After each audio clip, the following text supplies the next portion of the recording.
ही कोई क्षेत्र होगा जिसमें इन्होंने अपना दया भाव ना दिखाया हो। ये पशु पक्षियों के लिए काम करते हैं, ये शिक्षा क्षेत्र में काम करते हैं।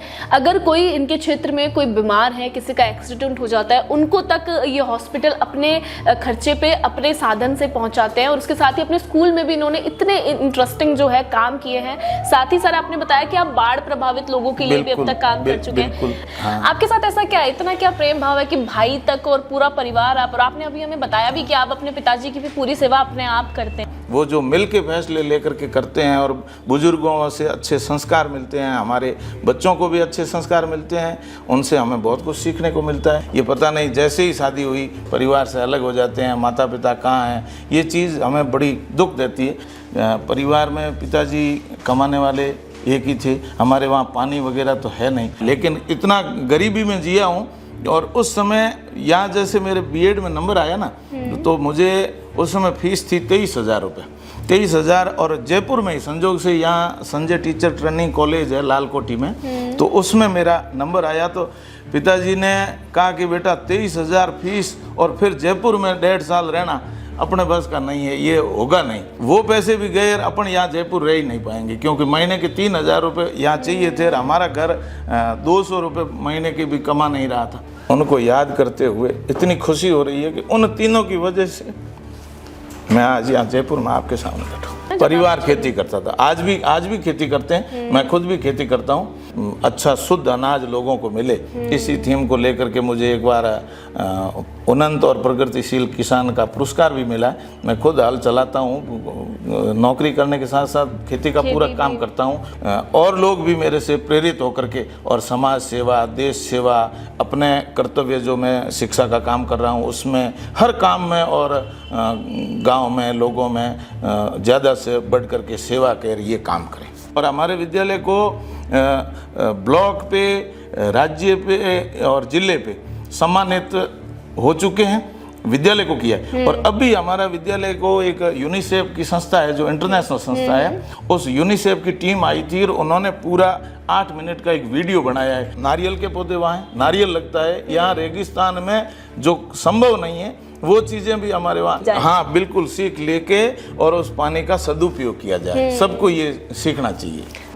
बहुत मेहनत करनी पड़ती है, लेकिन सभी लोग सहयोग जब करते हैं ना, तो कोई भी चीज़ मुश्किल नहीं है। टीम वर्क, बच्चों के लिए इतना अच्छा काम कर रहे हैं और इतना अपना समय पढ़ाने के अलावा देते हैं पेड़ पौधों पे। और क्या प्रेरणा रही? ये अपने लिए तो सब करते हैं, लेकिन अपन कुछ दूसरों के लिए यदि जिए तो अच्छी बात है। इसी स्कूल्स में देखते हैं कई बार बच्चे फाइनेंशियली और आर्थिक तौर पर उतने सही नहीं होते हैं। कुछ आप, अगर कोई बच्चा स्कूल नहीं आ पा रहा है, किसी तरह से मदद करते हैं?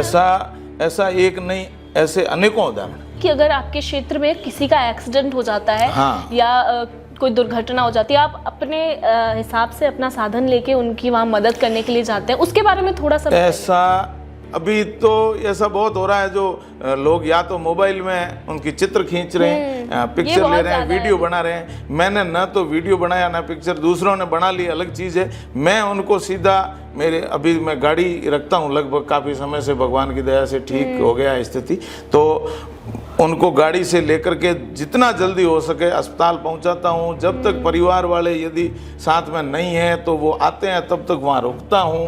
5-7 तो कैंसर के ऐसे मरीज हैं जो वास्तव में उस समय मतलब थे कि भाई अब ये 5-7 दिन निकालेंगे, और भगवान की दुआ से आज वो कोई 10 साल से, कोई 15 साल से, कोई 5 साल से जी रहे हैं। मुझे बड़ा आनंद आता है इन कामों को करने में। नहीं लगा कि यार थक गए हैं आज या नहीं जाता? बिल्कुल ऐसा, मुझे क्या, ऐसे सवाल बहुत लोगों के दिमाग में आते। जब 12वीं में पढ़ता था तो मेरे भाई को अचानक मलेरिया हुआ, और इतना ज़्यादा, वो उससे पहले मैंने कभी ब्लड नहीं दिया था।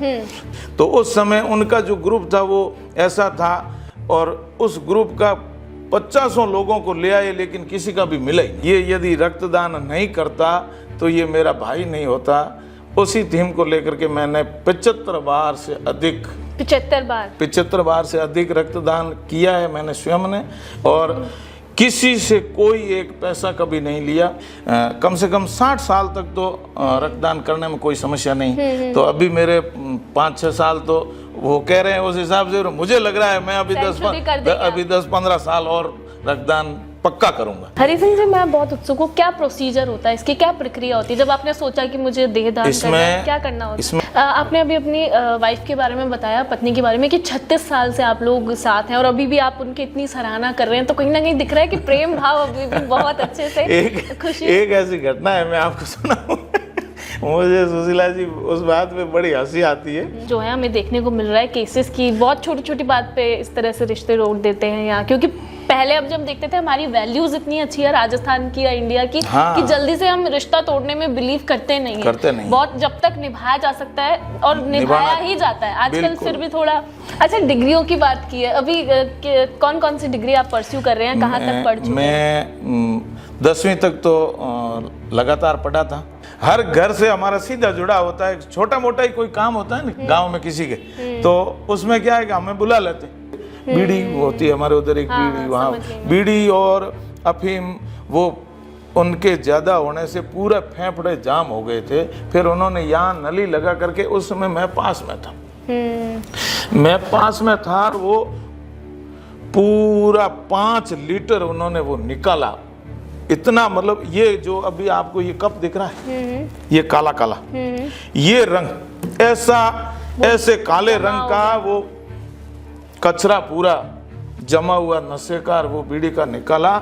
और मेरे आपको वो दिन याद आता है ना मैडम, मुझे मेरे रोंगटे खड़े हो जाते हैं आज भी, कि हे भगवान, ये हाल एक दिन मेरा भी होना है। अभी भी आप थोड़ा, हाँ, मैं बोलने में भी नहीं, मेरे को बहुत, मतलब ऐसी हालत हुई मेरी, मैं वहाँ खड़ा नहीं रह पाया, थोड़ा दूर जाके बैठा, फिर सोचा कि हरी, एक दिन तेरा भी यही हाल होना है। मैं युवाओं से ये कहना चाहता हूँ कि आप इस नशे नाम का जो ये बहुत बड़ा जीवन में कलंक कह दो, या हमारे जीवन की एक सबसे बड़ी यदि बीमारी कोई है तो नशा है, जिसको अपन स्वयं आगे बढ़ के ले रहे हैं। बीमारी से लोग तो दूर रहना चाहते हैं, और नशे रूपी बीमारी को हम स्वयं चला के ले रहे हैं। ये कितनी बड़ी, अब मेरे जैसे मैं संगत में हुआ, ऐसे ही अभी जो बच्चे हैं वो संगत की वजह से हो रहे हैं। लेकिन उनको मैं ये आपके इस खटक के मंच से ये कहना चाह रहा हूँ कि कैसे भी हो, आप नशे से बचो।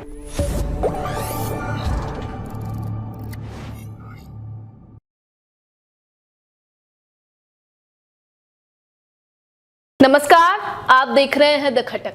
आज के ज़माने में जहां हम अक्सर देखते हैं कि लोग इतने मतलबी हैं, इतने सेल्फ सेंटर्ड हैं कि बिना अपने मतलब के, बिना अपने स्वार्थ के लिए कुछ भी नहीं करते, वहां कुछ लोग ऐसे भी हैं जो अपने मतलब से परे हटकर समाज सेवा में आगे आते हैं, पशु सेवा में आगे आते हैं और शिक्षा क्षेत्र में भी अपना विशेष योगदान देते हैं।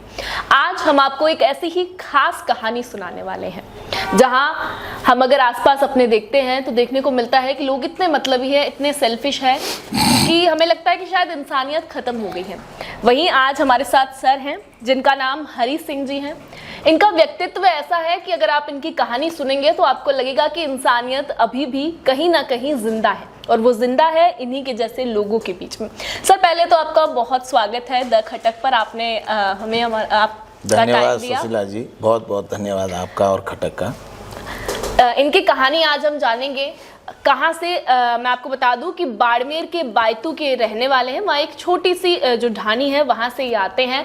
पारिवारिक जो स्थिति है वो शुरू से बहुत अच्छी नहीं थी, लेकिन फिर भी इन्होंने मेहनत की और अब ना सिर्फ अपने परिवार को संभाला, लेकिन अपने क्षेत्र में जितने भी लोग हैं, लोग ही नहीं, पशु पक्षी की सेवा तक में ये आगे आते हैं, शिक्षा के क्षेत्र में लोगों की मदद करते हैं। और मैं खुद बहुत उत्साहित हूँ, उत्सुक हूँ इनकी कहानी जानने के लिए, और उम्मीद करेंगे कि आप भी उतने ही उत्सुक होंगे। सर, पहले तो आपके शुरुआती जीवन के बारे में मैं जानने के लिए उत्सुक हूँ कि कहाँ से आप आते हैं। वैसे हमने बताया कि बाड़मेर के बायतू से रहने वाले हैं, अपने बचपन से आप अपनी स्टोरी थोड़ी सी बताइए। हाँ, मेरा गांव, मूल गांव निम्बाणियों की ढाणी है हमारी। अभी वो पंचायत बन गई है, पहले गांव भी था। सुतरानियों की ढाणी छोटा सा गांव है, और ढाणियों में रहते हैं हम। वहाँ गाँव में हमारे क्या है कि बड़े वो शहर कस्बे नहीं है। निम्बाणियों की ढाणी हमारा पंचायत है, और बायतू तहसील बाड़मेर जिले में रहते हैं। मेरा नाम हरी सिंह कड़वासरा है, और अभी मैं सीनियर सेकेंडरी स्कूल हुडों की डाणी, जो हमसे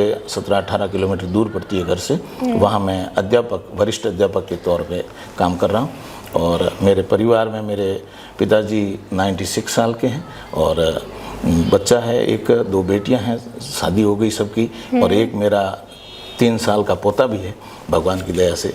और हमारा संयुक्त परिवार है, मेरे बड़े भाई साहब हैं, वो भी 60 साल के हैं, हम साथ में ही रहते हैं। भाई साहब के भी एक बच्चा, 2 बच्चे हैं, सबकी शादी हो गई है। ये ऐसा सर, आज के समय में जहाँ हम देखते हैं कि लोग अपने माता पिता तक भी साथ रहना पसंद नहीं करते हैं, ज्यादातर संयुक्त परिवार ज्यादातर हमें देखने को मिल नहीं रहे। आपके साथ ऐसा क्या है, इतना क्या प्रेम भाव है कि भाई तक और पूरा परिवार आप, और आपने अभी हमें बताया भी कि आप अपने पिताजी की भी पूरी सेवा अपने आप करते हैं। बिल्कुल ऐसा है सुशीला जी। लोग संयुक्त परिवार से क्यों कतराते हैं, इस चीज़ का मुझे पता नहीं है। बाकी मैं तो ये चाहता हूँ कि जितना संयुक्त परिवार में और साथ में जो रहते हैं परिवार में, उसका आनंद है ना, उतना कहीं नहीं है। उसमें अपन आराम से एक दूसरे से अपनी बात कह सकते हैं, सुख दुख में परिवार पूरा मिल के काम करता है।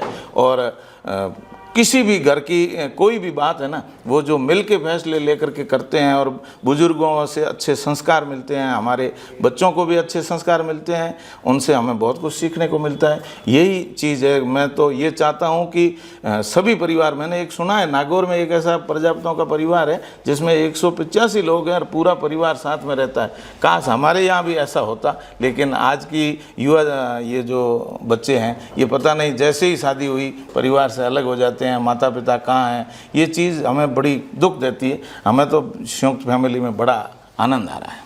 अच्छा, आप अपने जो भाई साहब है उनके साथ रहते हैं ना, आपके पिताजी भी आपके साथ रहते हैं। सर, शुरू से आपकी कहानी जानना चाहेंगे। आपने बताया कि छोटे से गांव से आप निकले, बचपन में क्या माहौल था घर में और फिर क्या प्रेरणा मिली? बचपन में मैडम ऐसा अभावों में जिए हैं। परिवार में पिताजी कमाने वाले एक ही थे। हमारे वहाँ पानी वगैरह तो है नहीं, केवल एक बार बरसात की ये जो पानी खेती होती है वो भी कभी कभार, बाकी ज़्यादातर अकाल ही चलते हैं हमारे यहाँ। मतलब 100 साल में 3 बढ़िया ज़माने आते हैं, बाकी सब काल ही काल चलते हैं, ऐसा है।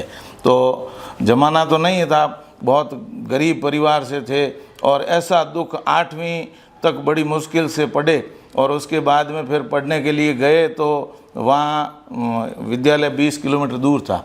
तो 20 किलोमीटर दूर खर्चा वहन करना बड़ी मुश्किल से 10वीं तक पढ़ पाए। बाकी परिवार की ऐसी स्थिति थी नहीं, दुखों में जिए। फिर ऐसे धीरे धीरे दूसरा काम करके साथ में और प्राइवेट पढ़ाई जारी रखी और 12वीं की। उसके बाद में फिर मैं एक संस्था के जो स्वीडन की थी, उस संस्था की वजह से मैं हमारे वहाँ एक विद्यालय में लग गया था अध्यापक के तौर पे। तो उससे मुझे 650 रुपये महीने के मिलते थे, और उससे धीरे धीरे थोड़ा परिवार को संबल भी मिलने लगा। बड़े भाई साहब भी उस समय अनुमान, आपने बताया था 1990 की बात है, 1990 की बात है। हाँ, 1990 में मैं लग गया था। और उसके बाद में मैंने 12वीं उस समय मैंने प्राइवेट कर ली थी, बाद में 90 में। और फिर मैंने धीरे धीरे बीए किया प्राइवेट में, फिर बीएड करके अध्यापक के तौर पे मैं नियमित लग गया, और उसके बाद में ये लगातार चल रहा है। लेकिन इतना गरीबी में जिया हूँ, और उस समय यहाँ जैसे मेरे बीएड में नंबर आया ना, तो मुझे उस समय फीस थी 23,000 रुपये, 23,000। और जयपुर में ही संजोग से यहाँ संजय टीचर ट्रेनिंग कॉलेज है लालकोटी में, तो उसमें मेरा नंबर आया। तो पिताजी ने कहा कि बेटा 23,000 फीस और फिर जयपुर में 1.5 साल रहना अपने बस का नहीं है, ये होगा नहीं। और मैं भी जान रहा था कि ये बड़ी मुश्किल से इधर उधर से, बड़े भाई साहब ने कुछ इधर उधर से मदद की, ऐसा परिवार वालों ने साथ दिया, वो 23,000 तो भर दिए। फिर ऐसा हुआ सुशीला जी कि वो पैसे भी गए, अपन यहाँ जयपुर रह ही नहीं पाएंगे, क्योंकि महीने के 3,000 रुपये यहाँ चाहिए थे, और हमारा घर 200 रुपये महीने के भी कमा नहीं रहा था।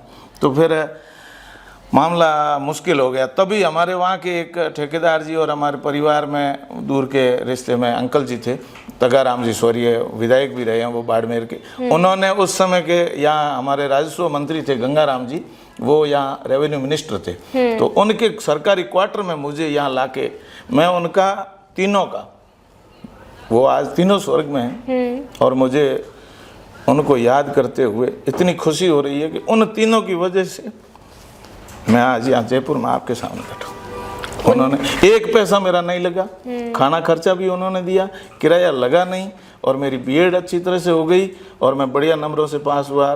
दूसरे साल 1995 में टीचर लग गया। अच्छा, मतलब अपने आप में बड़ी बात है कि फीस तो कैसा ना कैसे भाई साहब ने आपके हाँ, मदद की वो और करके कर ली, लेकिन यहाँ रहना हर महीने 3000 फिर लगातार और आने जाने का किराया खर्चा वो संभव नहीं था, लेकिन उन्होंने मदद की और उससे फिर गाड़ी थोड़ा जीवन में बदलाव आ गया, कहानी बदल गई। सर, आपने बताया कि बीएड की, उसके बाद आप टीचर लग गए। परिवार खेती करते थे उस समय? परिवार खेती करता था, आज भी खेती करते हैं, मैं खुद भी खेती करता हूँ और खेती में अच्छे उन्नत तरीके। अब मेरे नहर पे भी ज़मीन है तो वहाँ भी प्रयास ये करते हैं कि भाई उन्नत और ये जो जैविक खेती है ना, इसको करने का अभी चल रहा है प्लान। तो उससे क्या है कि ये जो आजकल बहुत सारी बीमारियां हो रही है, अच्छा शुद्ध अनाज लोगों को मिले, इसी थीम को लेकर के मुझे एक बार उन्नत और प्रगतिशील किसान का पुरस्कार भी मिला है। मैं खुद हल चलाता हूँ, नौकरी करने के साथ साथ खेती का पूरा काम करता हूँ और पशुपालन भी घर के काम में पूरा सहयोग करता हूँ। सर, आप जो काम करते हैं, समाज सेवा करते हैं, इसको लेकर आपको भी एक पुरस्कार भी मिला है 26 जनवरी को। हाँ, उस पर भी बात करेंगे। और खेती में भी आप एक्टिव रहते हैं, आप शिक्षा के क्षेत्र में भी एक्टिव है, अपने स्कूल में भी आपने बहुत अच्छे बदलाव किए हैं। पहले हम आपके पुरस्कार, जो कि आपने अभी मेडल पहना है, बहुत अच्छा लग रहा है आप पे, इसके बारे में जानना चाहेंगे, उसके बाद धीरे धीरे सारे टॉपिक्स पे आएंगे। Thank you. ये हमारे ये जो देश के गौरव है ना, पूर्व सैनिक सुशीला जी, उनका एक एनजीओ और राष्ट्रीय स्तर का संगठन है, उसमें ब्रिगेडियर, मेजर जनरल, रिटायर्ड, ये सारे लोग उसमें जुड़े हुए हैं। और मुझे किसी के मार्फत उनसे कोई मेरा संपर्क हुआ तो उन्होंने कहा कि ऐसा है यार, आप अपना बायोडाटा है वो भेजिए। तो मैंने वो जितने भी काम किए थे वो सारी चीज़ें मैंने उनको भेज दी। उन्होंने वो दिल्ली में उनकी जूरी कमेटी बैठती है, उस कमेटी में क्या है कि पूरे भारत के हर राज्य के एक एक दो दो प्रतिनिधि हैं, तो वो सारे बैठ करके फिर तय करते हैं। उनके पास केवल पूरे देश से 100 लोगों का वो चयन करते हैं और उन 100 लोगों को साल में एक बार 26 जनवरी या 15 अगस्त पे, दोनों इन राष्ट्रीय दिनों में से किसी भी दिन को वो सम्मान करते हैं। तो फिर पिछले साल तो इनका जो वो दिल्ली में हुआ था उसका मुझे ज़्यादा पता नहीं है। फिर इस साल का उन्होंने पहले से महीने भर पहले बता दिया था कि जयपुर में होगा और कमेटी ने आपका चयन कर लिया है, मुझे बताया गया और फिर मेरा यहाँ चयन हुआ। ये राष्ट्रीय गौरव पुरस्कार है, मेरे लिए तो इससे बड़ी कोई उपलब्धि नहीं है। बहुत अच्छा इन लोगों ने मेरा हौसला बढ़ाया और मैं ये चाहता हूँ कि और लोग भी मेरे से प्रेरित होकर के और समाज सेवा, देश सेवा, अपने कर्तव्य जो मैं शिक्षा का काम कर रहा हूँ उसमें, हर काम में और गांव में लोगों में ज़्यादा से बढ़ कर के सेवा कर ये काम करें। देखिए, सबसे अच्छी बात ये है कि आप तो देश के गौरव हैं ही, आपको पुरस्कार भी मिल गया और उससे भी बड़ी बात है कि जो सच में असल में वो भी देश के गौरव हैं जिन्होंने ये पहल शुरू की है। जैसा कि आपने बोला कि आर्मी ऑफिसर्स हैं, उन्हीं के द्वारा ये शुरुआत की गई और उन्हीं के हाथों से आपको ये पुरस्कार मिला। उन्होंने कल मेरे को बताया, हम यहाँ सारे लोग बैठे थे, तो उन्होंने अपनी जो हमारे हेड हैं उनके इतना मतलब उन्होंने सुंदर काम किया है कि वो 4783 बार आकाश में से उड़े, आकाश में से चलती हवाई जहाज में से उड़े हैं। और देश के प्रधानमंत्री जी, मोदी जी, पहले जो हमारे राष्ट्रपति जी अब्दुल कलाम जी, उन सब से उनको सम्मान मिला हुआ है। उनकी स्टोरी सुन के मुझे वास्तव में इतना फील हुआ कि ऐसे लोगों से मुझे सम्मानित होने का एक परम सौभाग्य मिला है। मेरे माता पिता, ईश्वर और सब लोगों की दुआ से ऐसे अवसर जीवन में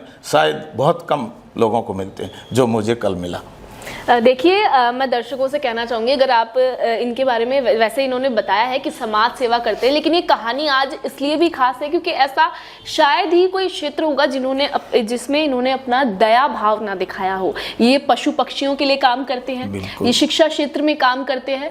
अगर कोई इनके क्षेत्र में कोई बीमार है, किसी का एक्सीडेंट हो जाता है, उनको तक ये हॉस्पिटल अपने खर्चे पे, अपने साधन से पहुँचाते हैं। और उसके साथ ही अपने स्कूल में भी इन्होंने इतने इंटरेस्टिंग जो है काम किए हैं। साथ ही सर आपने बताया कि आप बाढ़ प्रभावित लोगों के लिए भी अब तक काम कर चुके हैं।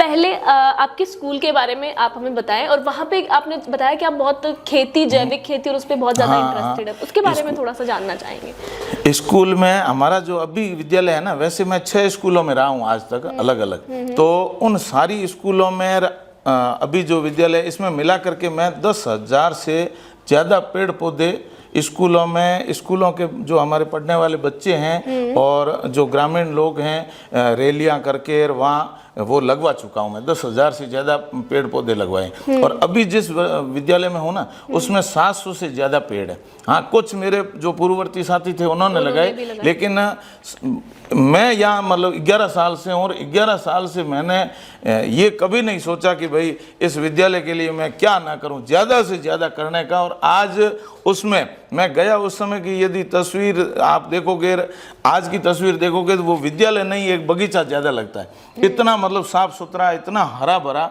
और हमारे विद्यालय को ब्लॉक पे, राज्य पे और जिले पे सम्मानित हो चुके हैं, विद्यालय को किया। और अभी हमारा विद्यालय को एक यूनिसेफ की संस्था है, जो इंटरनेशनल संस्था है, उस यूनिसेफ की टीम आई थी और उन्होंने पूरा 8 मिनट का एक वीडियो बनाया है कि यहाँ इतने पौधे कैसे लगे, फिर इन पौधों में आप क्या चीज़ डालते हो, खाद भी हम वहीं बनाते हैं, जितनी भी चीज़ें हैं ना वो सारी मतलब ऑर्गेनिक, वो उसमें खाद वहाँ बनती है। और पानी भी, पानी ज़्यादा नहीं है वहाँ, तो हम जो पोषाहार हमारा खाना बनता है ना, उसका पानी है वो भी फालतू नहीं जाने देते हैं उसको, जो सब्जियों को धुलने में और उसमें काम आता है। और सब्जियां जो बनती है ना, हमारे विद्यालय में क्या मिड डे मील बनता है, तो उसका जो खाना है वो खाने में वो पानी काम में लेते हैं, और वो पानी वापस फिर पौधों में वो काम में ले लेते हैं। और बर्तन धोने के वो भी है, वो भी पानी वापस सीधा पौधों में जाए, ये सारी व्यवस्था। ऊपर छत का पानी है वो भी पूरा स्टोरेज पाइपों से लेकर के और बड़े टांके बना रखे हैं, उनमें आ जाता है, और फिर वो पानी है वापस हम काम में लेते हैं। 700 तरह के जो पौधे हैं ना, उनमें आप नारियल के पौधे, वहाँ नारियल लगता है, यहाँ रेगिस्तान में जो संभव नहीं है वो चीजें भी हमारे वहाँ। हाँ, नारियल साउथ में ज्यादा होता है। हाँ, हमारे यहाँ नारियल लगे हुए हैं, नारियल के बड़े बड़े पेड़ हैं, मैं आपको चित्र भी दिखाऊंगा। बिल्कुल, हम तस्वीर भी बिल्कुल विद्यालय की मैं आपको, और अनार के, आम के, नींबू के, हर प्रकार के औषधीय पौधे भी हैं, और फूलों के, और एकदम इतना सुंदर मतलब 6-7 अलग अलग वो बना रखे हैं। ये अनीता देवी जी के नाम पे, ये हमारी लक्ष्मी जी के नाम पे, ऐसे ऐसे बगीचे। वो स्टाफ हैं जो जिनके नाम से है? स्टाफ नहीं, तो हमारे देश के जो बड़े लोग होते हैं ना, हाँ, महापुरुष, उन्होंने जो पर्यावरण के क्षेत्र में जिन्होंने अच्छा काम किया, उनके नाम पे वो ऐसे बना करके, और पूरा बगीचा, उसमें बैठ के बच्चे आराम से पढ़ते हैं, धूप लगी हुई है, पूरी हरी भरी, ऐसा सुंदर विद्यालय। और अब हमारी उस यूनिसेफ जो थी ना, मैंने आपको बताया, वो टीम वीडियो बना के लेके गई, फिर यहाँ हमारे शिक्षा संकुल जयपुर में उस फिल्म को दिखाया सारे अधिकारियों को, और सरकार ने वो चलाई। फिर वो आगे अब निदेशालय स्तर से जो 20 राज्य की स्कूलें टॉप जो नेशनल स्तर पे सम्मानित होने के लिए गई है, उसमें भी हमारे विद्यालय का नाम है। ये हमारे उस राजकीय उच्च माध्यमिक विद्यालय हुडों की ढाणी, हमारे गांव, जिले और राजस्थान का नाम पूरे देश में होगा। मैं उम्मीद करता हूं कि हमारे विद्यालय का इसमें चयन होगा। ऐसा हरा भरा और स्वच्छ सफाई के बारे में ऐसा विद्यालय है। बिल्कुल सर, हमारी भी शुभकामनाएं हैं कि बिल्कुल चयन हो, और आपका जो ये उत्साह है, इतना आप अच्छा काम कर रहे हैं, क्योंकि जहां हम देख रहे हैं आजकल स्कूल में मिड डे मील्स के नाम पे बच्चों को बिल्कुल भी सही तरह से हम कहेंगे कि उतना मिड डे मील की जो सब्जी बनाते हैं, मिड डे मील की सब्जी भी वहीं उगाते हैं। हाँ, ये बहुत अच्छी बात है कि आप खुद वहीं उगा करके ऑर्गेनिक खाद डाल के, और फिर वो बच्चे काम में लेते हैं। ये बहुत मेहनत करनी पड़ती है, लेकिन सभी लोग सहयोग जब करते हैं ना, तो कोई भी चीज मुश्किल नहीं है। Team work.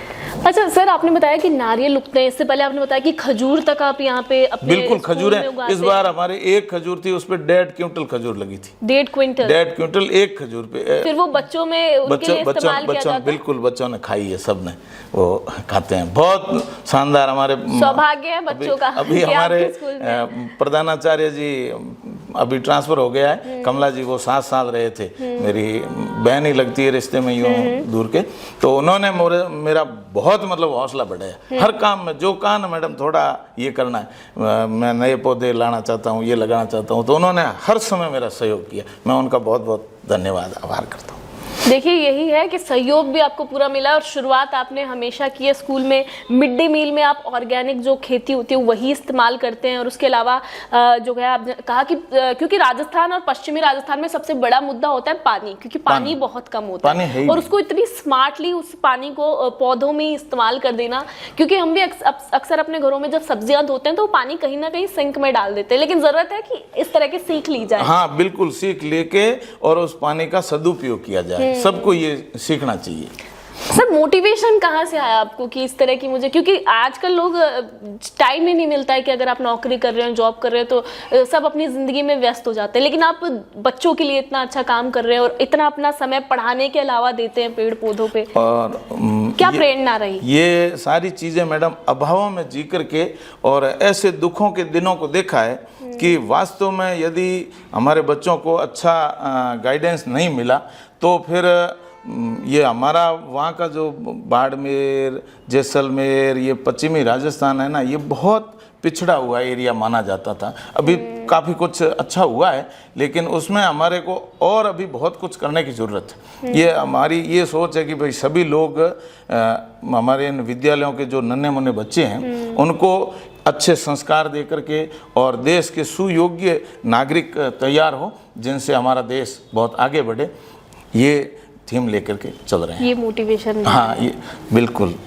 अच्छा स्कूल की बात हमने कर ली है, बच्चों से हमने सारी बात कर ली कि आपने स्कूल में क्या क्या रिफॉर्म्स किए हैं। इसके अलावा भी आपने बड़ी हाँ एक पढ़ाई से संबंधित जो मेरा मूल पेशा है ना, उसकी एक बात थोड़ी रह गई थी। वो ये मैं बताना चाहता हूँ कि मैं जिस सब्जेक्ट को पढ़ाता हूँ, क्योंकि सब्जेक्ट वाइज काम बांटा हुआ होता है, तो मेरे सब्जेक्ट में 11 साल में 10वीं का जो बोर्ड का रिजल्ट रहा है उसमें 100% बच्चे पास हुए हैं। और 100% पास ही नहीं हुए, उसमें ये है कि 90% बच्चों के 80 से 100 के बीच में नंबर आए सेकेंडरी बोर्ड में। मतलब फर्स्ट डिवीजन से भी ज्यादा? फर्स्ट डिवीजन नहीं, 90, 90 प्लस, 95, 98 और 100 तक मेरे संस्कृत सब्जेक्ट में पढ़ाता हूँ। और संस्कृत मेरे वैसे की ये एक थीम होती है वसुधैव कुटुंबकम, यानी पूरा विश्व ही हमारा परिवार है। तो मैं इसी चीज़ को लेके चल रहा हूँ कि भाई अपना परिवार है, चलो सब करते हैं, अपने लिए तो सब करते हैं, लेकिन अपन कुछ दूसरों के लिए यदि जिए तो अच्छी बात है। इसी को ध्यान में रखते हुए पूरा विश्व हमारा परिवार है, सब हमारे भाई बहन हैं, और हमारे भाई बहन सब आगे कैसे बढ़ें, यही सोच हमेशा दिल में लेकर के चलता हूँ। मेरे काम में भी कभी कहीं भी पढ़ाई में मतलब ऐसा नहीं हो कि भाई दूसरे कामों की वजह से मेरा शिक्षा का काम रह जाए, ऐसा कहीं नहीं होने देता हूँ। चाहे एक्स्ट्रा क्लास लेनी पड़े, जाने के बाद में मैं रेस्ट में भी यदि कहीं आधा घंटा कभी लेट हो जाता हूँ ना विद्यालय जाने में, तो फिर मैं रेस्ट में या आधा घंटा भर और रुक करके भी पूरी मेहनत करता हूँ और बच्चों को अपना पूरा 100% देने का प्रयास करता हूँ। कर्तव्य निष्ठा है, कर्तव्य निष्ठा के लिए मैं पूरा खरा उतरता हूँ। अच्छा बच्चे अगर कोई हम स्कूल्स में देखते हैं कई बार बच्चे फाइनेंशियली और आर्थिक तौर पर उतने सही नहीं होते हैं। कुछ आप अगर कोई बच्चा स्कूल नहीं आ पा रहा है, किसी तरह से मदद करते हैं? ऐसा एक नहीं, ऐसे अनेकों उदाहरण जो बच्चे बहुत गरीब, क्योंकि मैं तो खुद ऐसी चीज से आया हूँ और उस समय मेरी यदि किसी ने थोड़ी बहुत भी मदद की तो वो मुझे आज भी बहुत अच्छा लगता है। अभी भी आपने उनको श्रेय दिया। हाँ, तो यही तो मैं कह रहा हूँ कि मुझे भी ऐसे बच्चे बहुत मिले हैं जिनके वास्तव में किताब के पैसे नहीं थे, किसी अभी फीस वाला तो ज़्यादा नहीं है, लेकिन बहुत सारी ऐसी दूसरी चीज़ें हैं जो उनको उपलब्ध नहीं हो पाती है, तो वो मेरे स्तर पे प्रयास करता हूँ। यदि मेरे से बाहर की बात है तो 2-4 और लोगों से मिल करके, और हमने ऐसा समूह भी बना रखा है, तो उनमें वो लोग मदद भी करते हैं और बच्चों को आगे उनको कोई जीवन में समस्या नहीं आए, वो ज़्यादा से ज़्यादा पढ़ाई से जुड़े रहे, इसमें बिल्कुल हर प्रकार की सहायता उनकी करता हूँ। अच्छा, और की भी है। एक बड़ा दिलचस्प सवाल है कि आप तो अपने काम से अपने स्टूडेंट्स को, छात्रों को प्रोत्साहित और प्रेरित करती हैं। कभी ऐसा कोई आपका अभी तक छात्र हो जिसने आपको प्रेरित किया हो कि बहुत अच्छा जिंदगी में कर गया और पढ़ के फिर आपके पास आए हो? कभी आए हैं, ऐसे भी बच्चे हैं, ऐसे बच्चे जिन्होंने बहुत बड़ा नाम किया है। ऐसा भी है, लेकिन अभी याद नहीं आ रहा, कोई बात नहीं, आप आराम हाँ, से याद कर सकते हैं। हाँ, कोई प्रॉब्लम नहीं है। अच्छा सर, स्कूल की हमने बात कर ली, आप शिक्षा के क्षेत्र में भी बच्चों को प्रोत्साहित करते हैं। वो जो आपने बात हमें बताई थी कि अगर आपके क्षेत्र में किसी का एक्सीडेंट हो जाता है, हाँ, या कोई दुर्घटना हो जाती है, आप अपने हिसाब से अपना साधन लेके उनकी वहाँ मदद करने के लिए जाते हैं, उसके बारे में थोड़ा सा बताइए। ऐसा सुशीला जी मेरे जीवन में एक नहीं अनेकों बार हुआ है। मैंने कम से कम 30-40 बार ऐसे मौके मेरे सामने आ गए जब मेरे देखते देखते किसी का एक्सीडेंट हो गया, तो तुरंत लोग पास में खड़े हैं। कोई अभी तो ऐसा बहुत हो रहा है, जो लोग या तो मोबाइल में उनकी चित्र खींच रहे हैं, पिक्चर ले रहे हैं, वीडियो बना रहे हैं। मैंने न तो वीडियो बनाया ना पिक्चर, दूसरों ने बना ली अलग चीज़ है। मैं उनको सीधा अभी मैं गाड़ी रखता हूँ लगभग काफ़ी समय से, भगवान की दया से ठीक हो गया स्थिति, तो उनको गाड़ी से लेकर के जितना जल्दी हो सके अस्पताल पहुंचाता हूं। जब तक परिवार वाले यदि साथ में नहीं है तो वो आते हैं, तब तक वहां रुकता हूं और उनका पूरा इलाज शुरू करवाने के बाद घर को आता हूं। चाहे रात की 12 बज जाए, रात को भी जाना पड़ा। बहुत सारे लोग तो मुझे फ़ोन करते हैं, सबसे पहले यदि किसी का एक्सीडेंट हो जाता है तो मुझे फ़ोन करते हैं, अरे मार साहब कहाँ हो, उनका ये हो गया। तो मैं दौड़ के जाता हूँ सारे काम। ना तो मैं ये भाई नींद आ रही है या रात का समय है, कौन जाए अपना, बिल्कुल ऐसा कभी नहीं सोचता हूँ। सीधा दौड़ता हूँ और जा कर के उनको पहुँचाता हूँ। और उसके साथ साथ पशु पक्षी ये भी यदि कहीं बीमार हैं या उनको घायल हो गए हैं तो उनको भी पर्यावरण विभाग के वहाँ पहुँचाना हो, अपने स्तर पे उनका इलाज करवाना हो, ये सारे काम करने में मुझे बहुत खुशी मिलती है। और इसके साथ साथ ये जो हमारे यहाँ अभी एक तो कैंसर की और एक ये हार्ट की, ये बीमारियां बहुत ज़्यादा तेज़ गति से फैल रही है।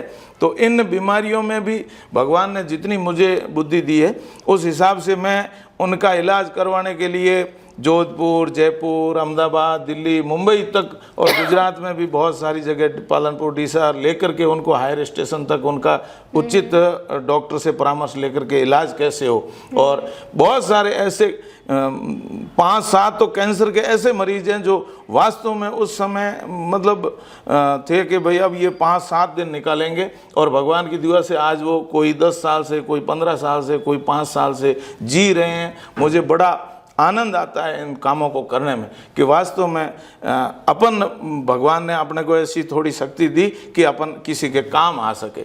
बस यही भाव लेकर के चल रहा हूँ और ईश्वर ऐसे मौके मुझे और दें और मैं और लोगों की सेवा करता रहूँ। अपने आप में बड़ी बात है। और बेसिकली आपकी बातें सुन के लगता है कि जीव दया में ज़्यादा, आप जीव सेवा में ज़्यादा बिलीव करते हैं। अच्छा, कभी आप, वैसे आपने कहा मुझे पूछने की ज़रूरत नहीं है, कभी ऐसा नहीं लगा कि यार थक गए हैं आज या नहीं जाता बिल्कुल हूं, ऐसा, मुझे क्या, ऐसे सवाल बहुत लोगों के दिमाग में आते हैं। भगवान ने पता नहीं थकने की तो कभी मन में हुआ ही नहीं, क्योंकि मैं रक्तदान करता रहता हूँ। और ये रक्तदान वाली भी एक बड़ी इंटरेस्टिंग घटना है। ये मेरे जीवन में क्या है कि मेरा भाई था, वो मैं 1990 की बात बता रहा हूँ, जब 12वीं में पढ़ता था तो मेरे भाई को अचानक मलेरिया हुआ और इतना ज़्यादा वो, उससे पहले मैंने कभी ब्लड नहीं दिया था, तो इतना ज़्यादा वो बीमार हो गया। उस समय ये ब्लड बैंक वगैरह हमारे बाड़मेर में तो उसके क्या अभी भी 5-7 साल ही हुए हैं। उस समय तो बहुत दूर की बात थी। सेम खून है ना, मतलब मेरे ग्रुप का ही, जैसे ओ है, बी है, ये, तो उस समय उनका जो ग्रुप था वो ऐसा था और उस ग्रुप का 50 लोगों को ले आए लेकिन किसी का भी मिला ही नहीं। हाँ, वो बहुत मुश्किल, रेयर था। अब समस्या ये हुई कि करें तो क्या करें। डॉक्टरों ने अंत में कह दिया कि अब ये 2 घंटे से ज्यादा नहीं जिएगा। मेरे मामा जी की सबकी हालत खराब हो गई कि करें क्या। तो फिर भगवान की दया से एक आदमी आया, उन्होंने चेक करवाया, सब करवा रहे थे हमारे यहाँ के कम से कम 50-100 लोग और इकट्ठे हो गए थे। तो उन्होंने चेक करवाया और उनका मिल गया। तो हमें तो बहुत खुशी हुई कि भाई चलो ये बहुत अच्छा हुआ। अभी जस्ट 2 मिनट में ऐसी घटना घटी कि वो वहां से भाग गया।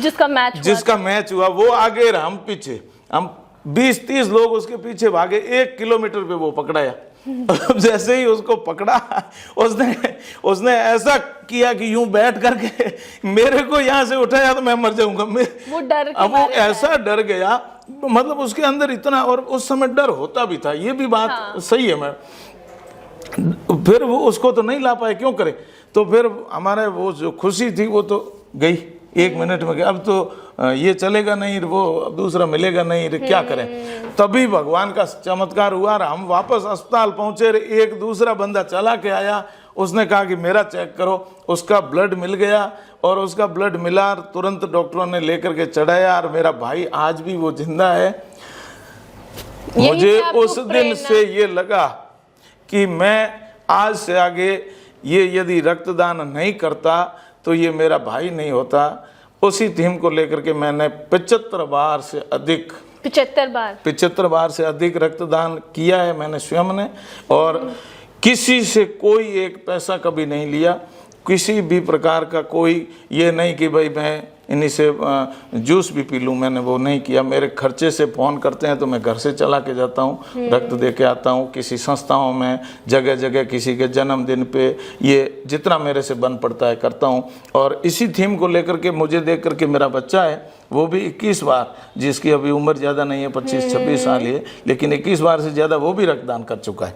और मेरा भतीज है, मेरी मिसेज ने भी 3 बार रक्तदान किया है। मतलब हम सब इस काम में लगे हुए हैं। अच्छा सर, ये जो ब्लड डोनेट की हम बात करते हैं रक्तदान की, तो कुछ क्राइटेरियाज हो जाते हैं एक उम्र के बाद। आपने बताया कि आप 50 से प्लस के, मैं अभी 54 का हो गया हूँ, 54 साल के आप हैं, लेकिन डॉक्टर लोग ये कहते हैं कि कम से कम 60 साल तक तो रक्तदान करने में कोई समस्या नहीं। तो अभी मेरे 5-6 साल तो वो कह रहे हैं, उस हिसाब से मुझे लग रहा है मैं अभी 10-15 साल और रक्तदान पक्का करूंगा।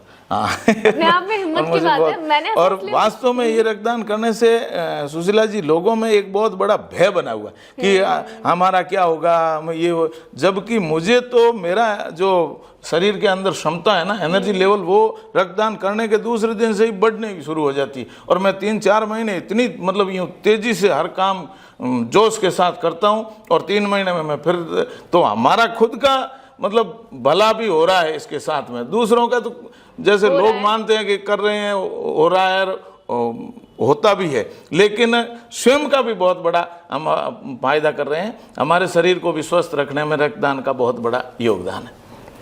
बहुत बड़ी बात बोली है। और आपने मैंने इसलिए पूछा था वो सवाल कि क्योंकि आजकल हम सुन रहे हैं कि कोई इंसान 30-40 का हो रहा है, उसको बीपी की तकलीफ हो जा रही है। आप 55 साल के करीब हैं, उम्र आपकी हो चुकी है, इस तरह की कोई परेशानी आपको नहीं? ईश्वर की दया से और सारे मेरे चाहने वालों के प्रेम ही है, उनकी दुआ से और मेरे माता पिता के आशीर्वाद से आज तक किसी भी प्रकार की, मैं ये जैसे रख देते हैं तो जांच हो ही जाती है स्वतः ही, तो उस बीपी चेक करते हैं। हाँ, बीपी वगैरह सारी जांचें कर लेते हैं। किसी भी प्रकार की कोई भी बीमारी नहीं है अभी तक। तो आगे तो आशीर्वाद है शायद लोगों का, बस लोगों की दुआ और आशीर्वाद ही है जिससे मुझे किसी भी प्रकार की कोई बीमारी अभी तक तो है नहीं, ना तो बीपी, शुगर, हार्ट वगैरह कुछ भी नहीं, सब एकदम बराबर ईश्वर की दया से चल रहा है। बहुत इंस्पायरिंग कहानी है आपकी। अब हम उस मोड़ पे आ जाते हैं जब ये आपने बताया कि अभी आपने और आपकी जो पत्नी है, हाँ, उन्होंने देह दान किया है। ये बड़ा दिलचस्प है और मैं बहुत उत्सुक हूँ जानने के लिए क्या कहानी है इसके पीछे और क्या मोटिवेशन। सुशीला जी, ये मेरे मन में एक बात थी कि भाई अपन जब तक जीवित हैं तब तो रक्तदान कर रहे हैं, रक्तदान के माध्यम से चलो किसी न किसी रूप में किसी का वो काम आ रहा है और किसी का भला हो रहा है। किसी ऐसे जब हमारे वो ऐसा हुआ था ना, तो मुझे लगा कि वास्तव में जिस पे बीतती है, जिसकी जरूरत होती है, उसके वो चीज़ बहुत काम आती है। तो रक्तदान तो करेंगे, लेकिन जाने के बाद अभी मैं काफ़ी बार सुनता हूँ डॉक्टर लोग ये कहते हैं कि भाई किसी भी वो नया रिसर्च करते हैं, परीक्षण करते हैं, नई ऐसी हमारे शरीर के लिए, हाँ पढ़ाई के दौरान नई चीज़ें सीखते हैं, उन पे मानव बॉडी यदि उनके पास हो, मानव शरीर, तो उस पे वो बहुत अच्छे तरीके से कर पाएंगे। नहीं तो क्या है कि किसी जीव दूसरे जैसे चूहों पे, बंदरों पे ऐसा पड़ा उस समय सुनते थे, अभी भी वो पता नहीं, और जानवरों पे डीएनए वो करते हैं। तो मनुष्य देह पे यदि वो परीक्षण करके यदि अपना पढ़ाई करेंगे तो उनके वो बहुत काम आने वाली चीज़ है, और वो चीज़ आगे चल करके मानव के ही काम आएगी, क्योंकि वो सारी चीज़ें सीखते किसके लिए हैं? मनुष्य के लिए।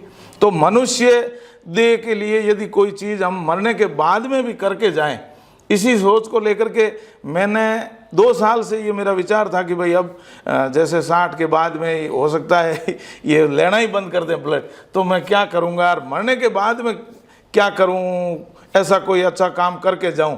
इसी को लेकर के मैंने घर पे बात की तो परिवार वालों ने इधर मना कर दिया कि नहीं ये गलत बात है, क्योंकि वो थोड़ा सा अंधविश्वास या फिर हम कहेंगे मिसअंडरस्टैंडिंग ज्यादा होती है। हमारे यहाँ धारणा ही ऐसी है, अगर ये कोई बात है।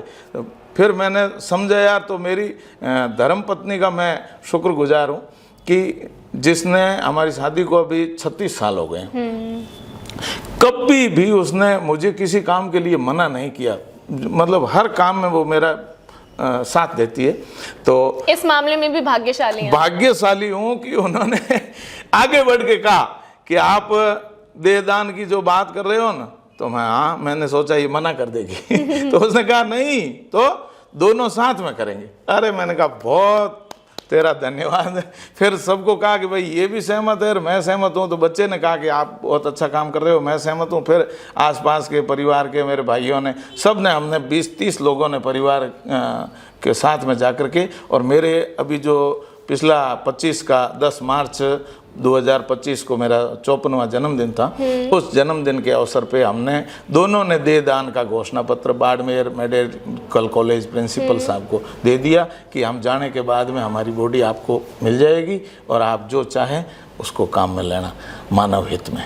ये वैसे सर ने बहुत गहरी बात बोली है, क्योंकि जीते जी तो वो लोगों के, अपने समाज के काम आ रहे हैं, लेकिन सोचिए कितनी गहरी बात है कि कोई इंसान अपने जाने के बाद भी लोगों के हित की सोच रहा है। ये अपने आप में बहुत बड़ी बात है कि आप अपना शरीर तक उन पे समर्पित कर रहे हैं कि किसी के काम आ जाए। बस ईश्वर ने इसीलिए दिया है मनुष्य शरीर, और भगवान की मर्जी के बिना तो एक पत्ता भी नहीं हिलता है। और वही हमें ऐसे अंदर से ये प्रेरित कर रहा है कि आप औरों के लिए कुछ करिए, और इसी धारणा को मानते हुए मैंने मेरा देहदान का शपथ पत्र। हरि सिंह जी, मैं बहुत उत्सुक हूँ, क्या प्रोसीजर होता है इसकी, क्या प्रक्रिया होती है जब आपने सोचा कि मुझे देहदान करना है, क्या करना होता है? इसमें काफ़ी कागजी फॉर्मेलिटीज़ हैं, हमारे पूरे डॉक्यूमेंट देने पड़ते हैं, 2-3 प्रूफ, मेरे जैसे मेरी पत्नी ने दिया तो दोनों के।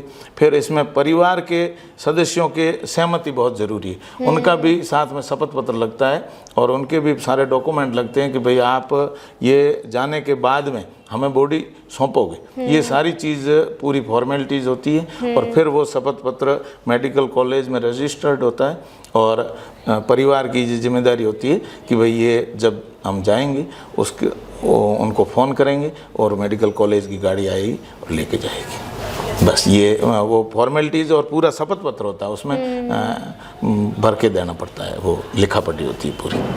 बहुत अच्छी बात है।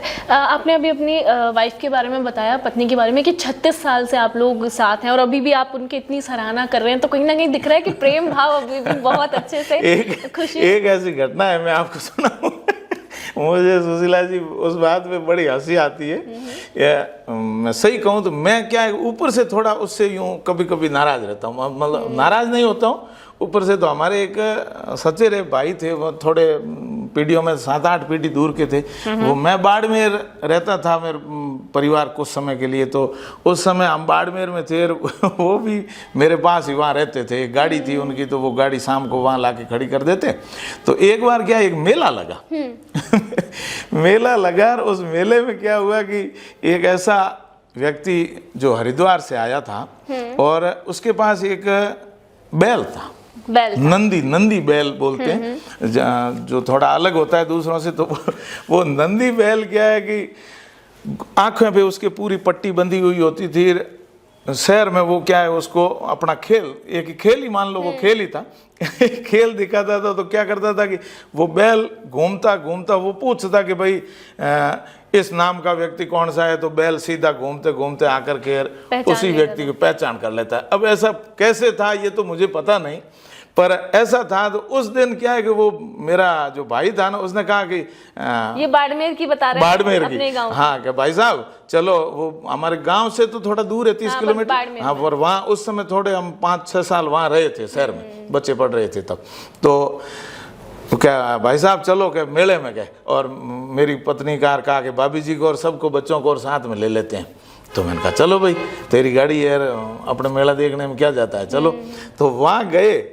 वहाँ जाने के बाद क्या हुआ कि वो सारे प्रश्न हो रहे थे, करते करते फिर मैंने उनको कहा कि भाई, मेरे भाई को कहा कि तेरी भाभी से सबसे ज़्यादा प्रेम है मुझे, तो ये बात साबित करने के लिए तू इससे प्रश्न कर।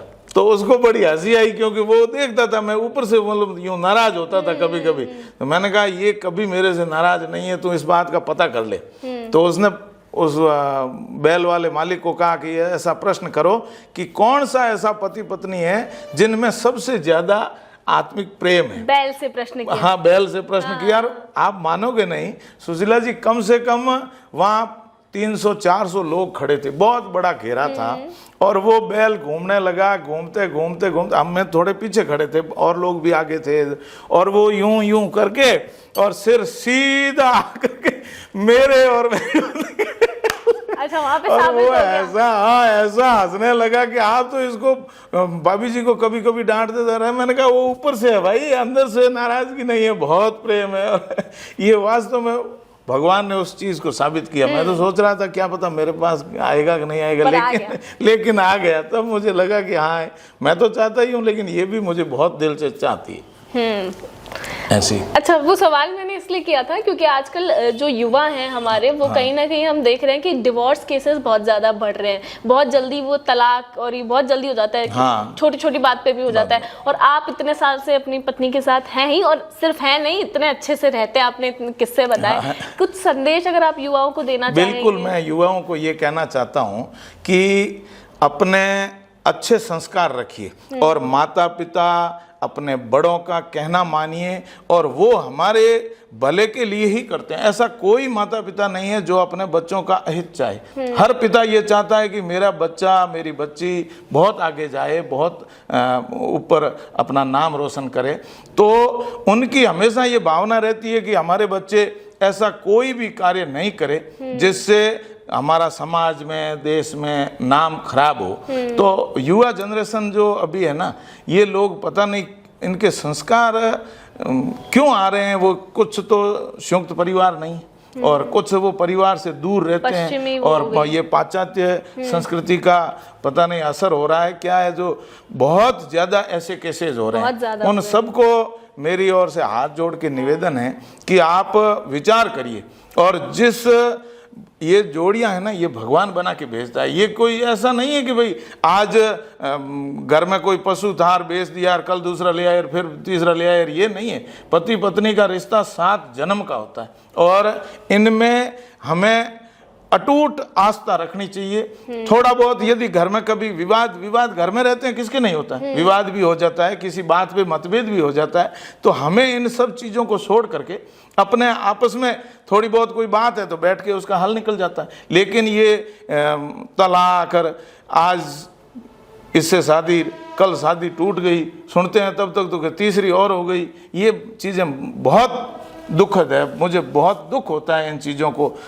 मैं सभी से ये निवेदन और हाथ जोड़ के अपील करता हूँ कि आप अपने आप को इतना अच्छा बनाएं कि ऐसा जीवन में कभी भी मौका नहीं आए जिससे हमने 7 फेरे खाए हैं, जिंदगी भर नहीं 7 जन्म तक ये दुआ करो कि वही हमारी पति और पत्नी बने। ये चीज़ मैं सब युवाओं से निवेदन करना अच्छा, आपने ऐसा क्या किया कि आपका वैवाहिक जीवन इतना अच्छा है? कोई टिप्स देना चाहेंगे अगर युवा वर्ग को कि इस तरह से आप अगर किसी की गलती है तो दूसरा चुप हो जाए? बिल्कुल ऐसे थोड़ा बहुत कभी कभी हो जाता है हमारे भी। तो मैं उनको कहता हूँ कि देख, ये चीज़ हमें ऐसा करना चाहिए, और या तो वो मान लेती है या कभी मैं नहीं मानता हूं तो वो मुझे बैठ के आप यदि मेरी बात नहीं मानोगे तो मेरे पिताजी ने मुझे 20 साल बड़ा करके आपके साथ भेजा है और आप मेरी बात नहीं मानोगे तो कौन मानेगा। और ये बात जब वास्तव में सुनते हैं ना तो कभी ऐसा हल्का सा कभी कोई ऐसी बात पे थोड़ा बहुत मतभेद हो सकता है, बाकी कभी ऐसा हुआ नहीं। और आगे भी ईश्वर से यही आशा है कि कभी नहीं होगा। हमारा वैवाहिक जीवन आराम से सफल हो जाएगा और सीधा वो ईश्वर से ये निवेदन है कि दोनों एक साथ चले जाएं तो दोनों की एक ही वो एम्बुलेंस वाली गाड़ी में वो मेडिकल कॉलेज चली जाएगी। बहुत अच्छी बात है और बहुत अच्छा लग रहा है कि आप आजकल, क्योंकि हाँ जहाँ हम देखते हैं कि युवाओं में इस तरह की ज़्यादा जो है हमें देखने को मिल रहा है केसेस की, बहुत छोटी छोटी बात पे इस तरह से रिश्ते रोक देते हैं यहाँ। क्योंकि पहले अब जब देखते थे हमारी वैल्यूज इतनी अच्छी है राजस्थान की या इंडिया की, हाँ। कि जल्दी से हम रिश्ता तोड़ने में बिलीव करते नहीं है। बहुत जब तक निभाया जा सकता है और निभाया ही जाता है। आजकल फिर भी थोड़ा अब निभाना चाहिए और सभी को यदि थोड़ा सा विचार करें ना तो कोई ज्यादा मुश्किल बात भी नहीं है। बिल्कुल छोटी बात से ही विवाद बढ़ता है, उस बात को वहीं खत्म कर दिया जाए तो बस ये आगे बढ़ेगा ही नहीं। और आराम से हमारे अभी तो क्या है, थोड़ा पहले बच्चे बात भी कर लेते हैं, उनका पूर्व में परिचय भी होता है। हमारे समय और हमसे पहले तो जन्म से पहले हमारे यहाँ तो एक कहावत है कि मारवाड़ी में के पेट थापता पेट थापते को मतलब मैडम हो तो कि बच्चों जन्मियों को नहीं। और जैसे मेरे किसी से पहचान है तो उनको मैंने कह दिया कि आपका जो बच्चा होगा और यदि मेरी लड़की होगी तो उनका अपन रिश्ता करेंगे, और वो रिश्ते चलते थे। ऐसी हमारी यहाँ की परंपराएं हैं। और होने के बाद में हालांकि वो बाल विवाह उनके मैं खिलाफ भी हूँ, लेकिन पहले बाल विवाह भी बहुत होते थे। छोटे छोटे बच्चे जब उनको पता ही नहीं होता था, जन्म के 2 महीने और 12 महीने और बाद में उनकी शादियाँ हो जाती थी। हमारे ऐसी कुरीति भी है, हालांकि वो तो नहीं होनी चाहिए, ये सुधार हुआ है, अच्छी बात है। लेकिन रिश्ता जहाँ माता पिता देख के करते हैं या स्वयं भी जान पहचान से यदि रिश्ता कर लिया है तो उसके बाद में उसमें बिखराव आए, अलगाव आए, ये तलाक हो, रिश्ता नहीं चले, ये चीज़ मुझे बड़ी बुरी लगती है। और आज के बच्चों को ये सोच करके ये पक्का तय करना चाहिए कि जिससे हमने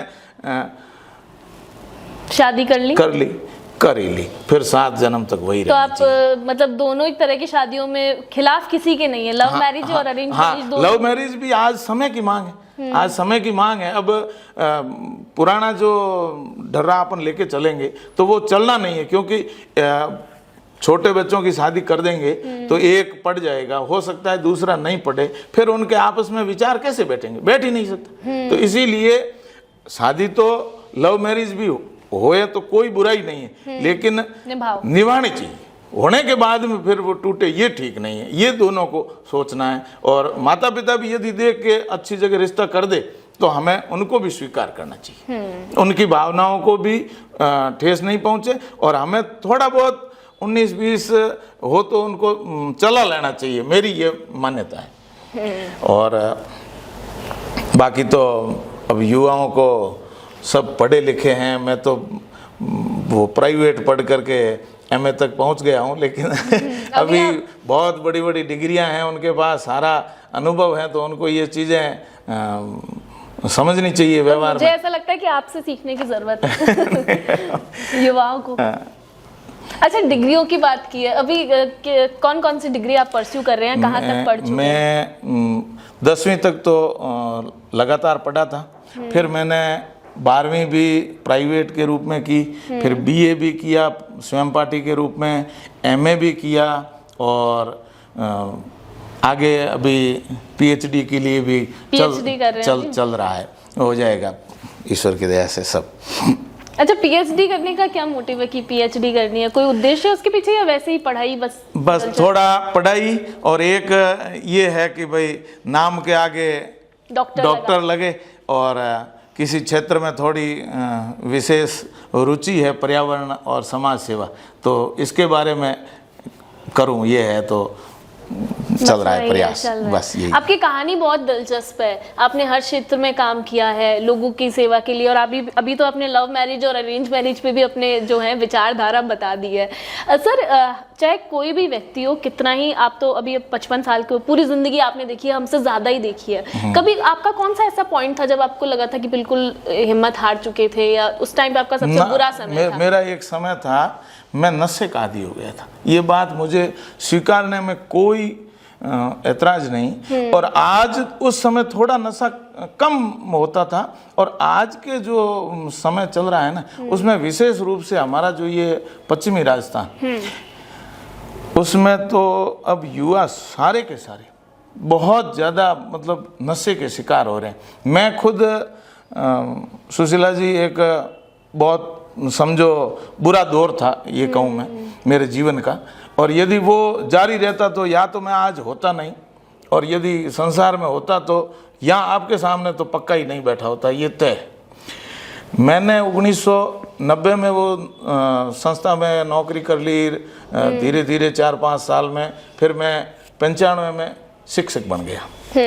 जब शिक्षक बना तो तनख्वाह भी आनी शुरू हो गई, आर्थिक स्थिति थोड़ी ठीक हो गई। और कुछ होता क्या है कि ये नशा, मैं जहाँ तक मानता हूँ, बच्चों का भी जितना दोष नहीं है उतना उम्र का और संगत का दोष है। तो मैं स्वयं, वो थोड़ा पैसा आया इधर उन लोगों ने, और मैं संगत का शिकार होकर के, हमारे उधर एक बहुत बड़ा बेकार नशा है अफीम का, और मैं उस नशे का शिकार हो गया। 1995 की बात, 95, और 95 से लेकर के, और फिर 2012 8 मार्च का दिन, इन 17-18 साल में मैंने बहुत नशा किया। और नशा इतना, सुशीला जी, मेरे शरीर पे धीरे धीरे हावी हो गया। पहले तो ऐसा लगता था कि आनंद आ रहा है, चलो बढ़िया है, यूं सभी यही सोचते हैं, और मुझे भी ऐसा लगा कि भाई ये हो रहा है, बढ़िया है, जो आ रहा है, कुछ भी नहीं। फिर धीरे धीरे नशा मेरे पे हैवी हुआ। अभी मेरे, अच्छा, वो संगत क्या थी जो संगत क्या है कि साथी लोग, अब हम क्या है कि सीधे जुड़े हुए हैं, मास्टर हैं, हमारी भाषा में कहते हैं माटसा। तो माटसा की है कि हर घर में जयपुरा, हर घर में जयपुरा, बात आप को ना, आप समझ गए? नहीं, मतलब हर घर से हमारा सीधा जुड़ा होता है। छोटा मोटा ही कोई काम होता है ना गांव में किसी के, तो उसमें क्या है कि हमें बुला लेते हैं, हमारे साहब हमारे शादी है आप आना, ब्याह है आप आना, ये है रेवान है, और कोई भी काम होता है। यहाँ तक मैं तो कहूँ कि वो बच्चा जन्म लेता है, नामकरण होता है ना, उसमें भी माट साहब को बुला लेते हैं, और माट साहब चले जाते हैं। अब जब जाते हैं तो वहाँ गांव में हमारे वहाँ वो ये चीज़ें बहुत फैली हुई, बहुत फैली हुई, और पश्चिमी राजस्थान में तो और भी बहुत ज़्यादा। हाँ, तो वो क्या करते थे कि माट साहब थोड़ा सा पहले शुरू में वो, और अब माट साहब थे तो मन में वो, भाई ये अपने को दे रहे हैं, यूं नहीं है कि भाई हमारा, हम समाज में क्या उदाहरण पेश करेंगे, बच्चे हमसे क्या सीखेंगे। वो एक कहावत है, गुरु बैंगन खैन चेलों ने उपदेश दे।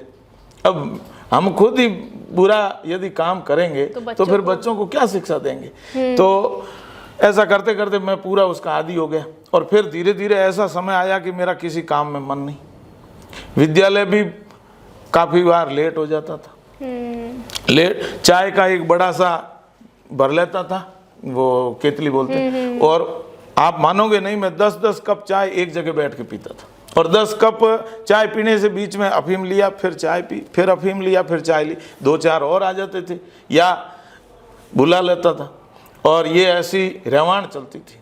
और मेरे शरीर पे धीरे धीरे बहुत असर पड़ा उसका, मैं कमज़ोर हो गया। आदत ऐसी ज़्यादा, मुझे लगा कि ये इस तरह तो मेरा जीवन पर मैं आदी हो गया, फिर छोड़ना बड़ा मुश्किल हो गया। और मैं वास्तव में ईश्वर का शुक्रगुजार हूँ कि छूटता भी नहीं, और मेरी ज़िंदगी जो जिस उद्देश्य को लेकर चल रहा था वो उद्देश्य तो पूरा ही ख़त्म हो जाता, और मैं बेमौत मारा जाता, ये बात थी।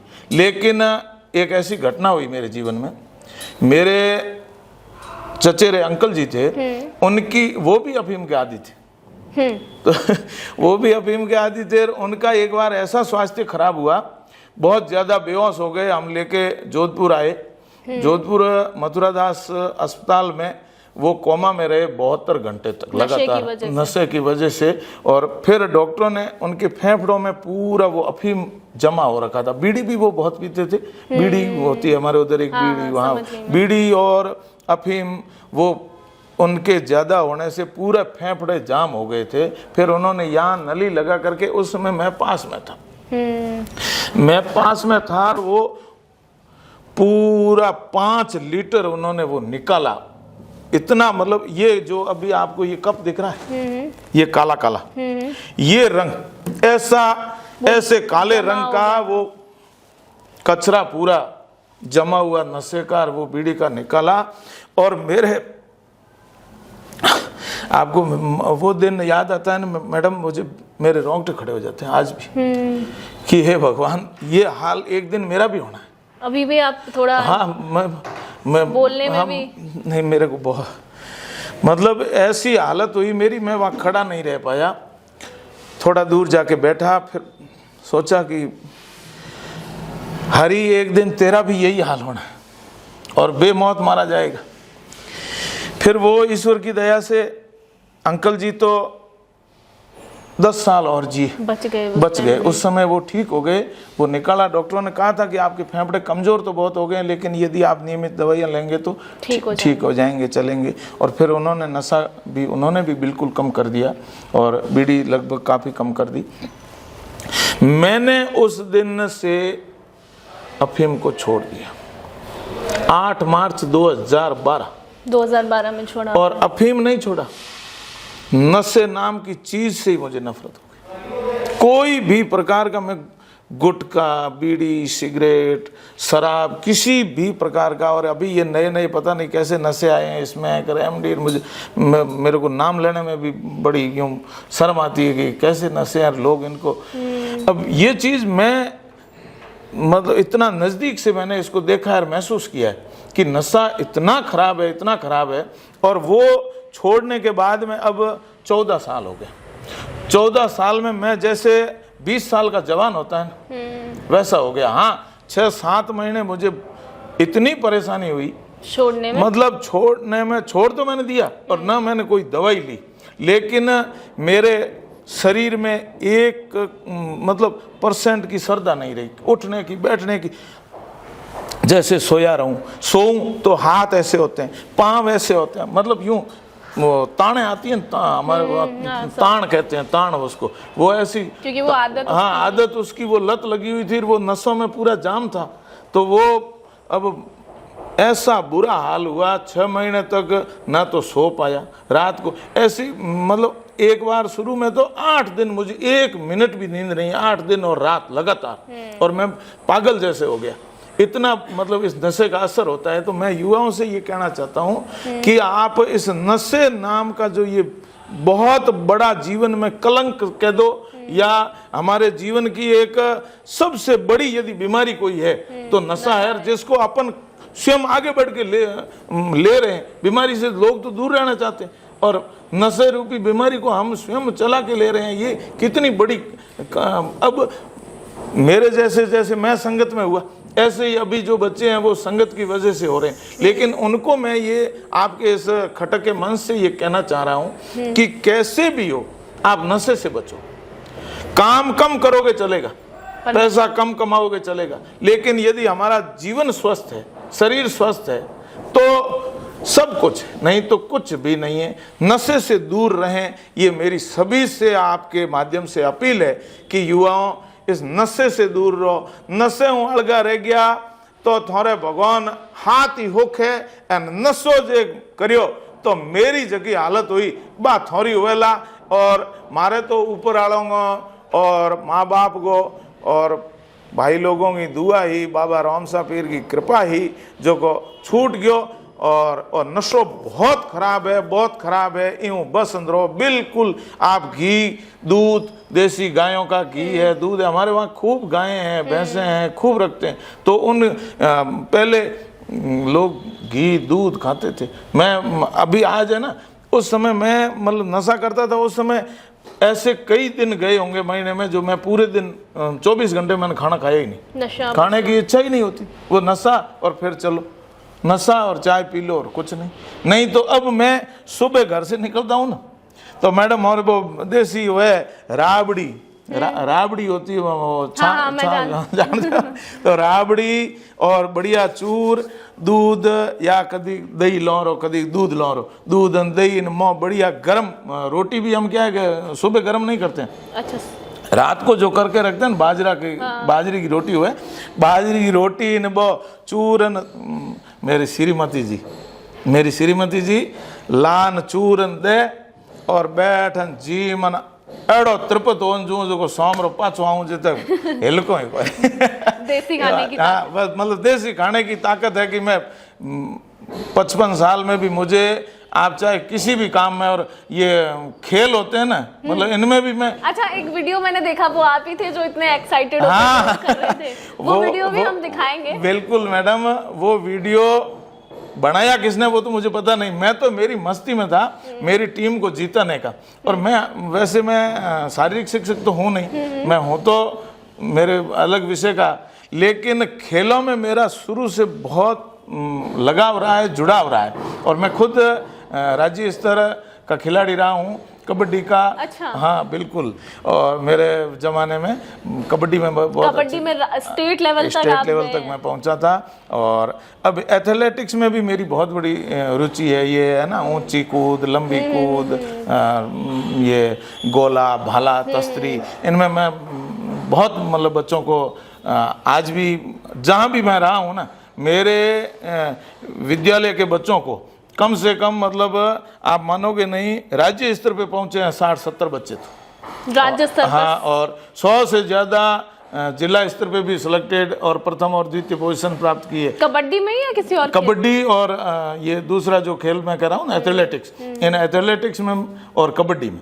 और कबड्डी की टीम मेरे यहाँ राज्य चैंपियन भी रही है। मैं स्काउटिंग के क्षेत्र से भी हूँ, तो स्काउटिंग के हमारे टूर्नामेंट हुए थे, उनमें भी और दूसरे में भी मैं स्काउट गाइड और प्लस दूसरे सामान्य बच्चों को ला करके यहाँ स्टेट तक जितवा के लेके गया हूँ। अच्छा, स्काउट में आप क्या करते हैं? आपने बोला कि स्काउट गाइड। स्काउट गाइड ये हमारे विद्यालयों में चलती है, ये एक 185 देशों का एक समूह है जो 185 देशों में चलता है। बहुत ही सेवा भावना का संगठन है ये।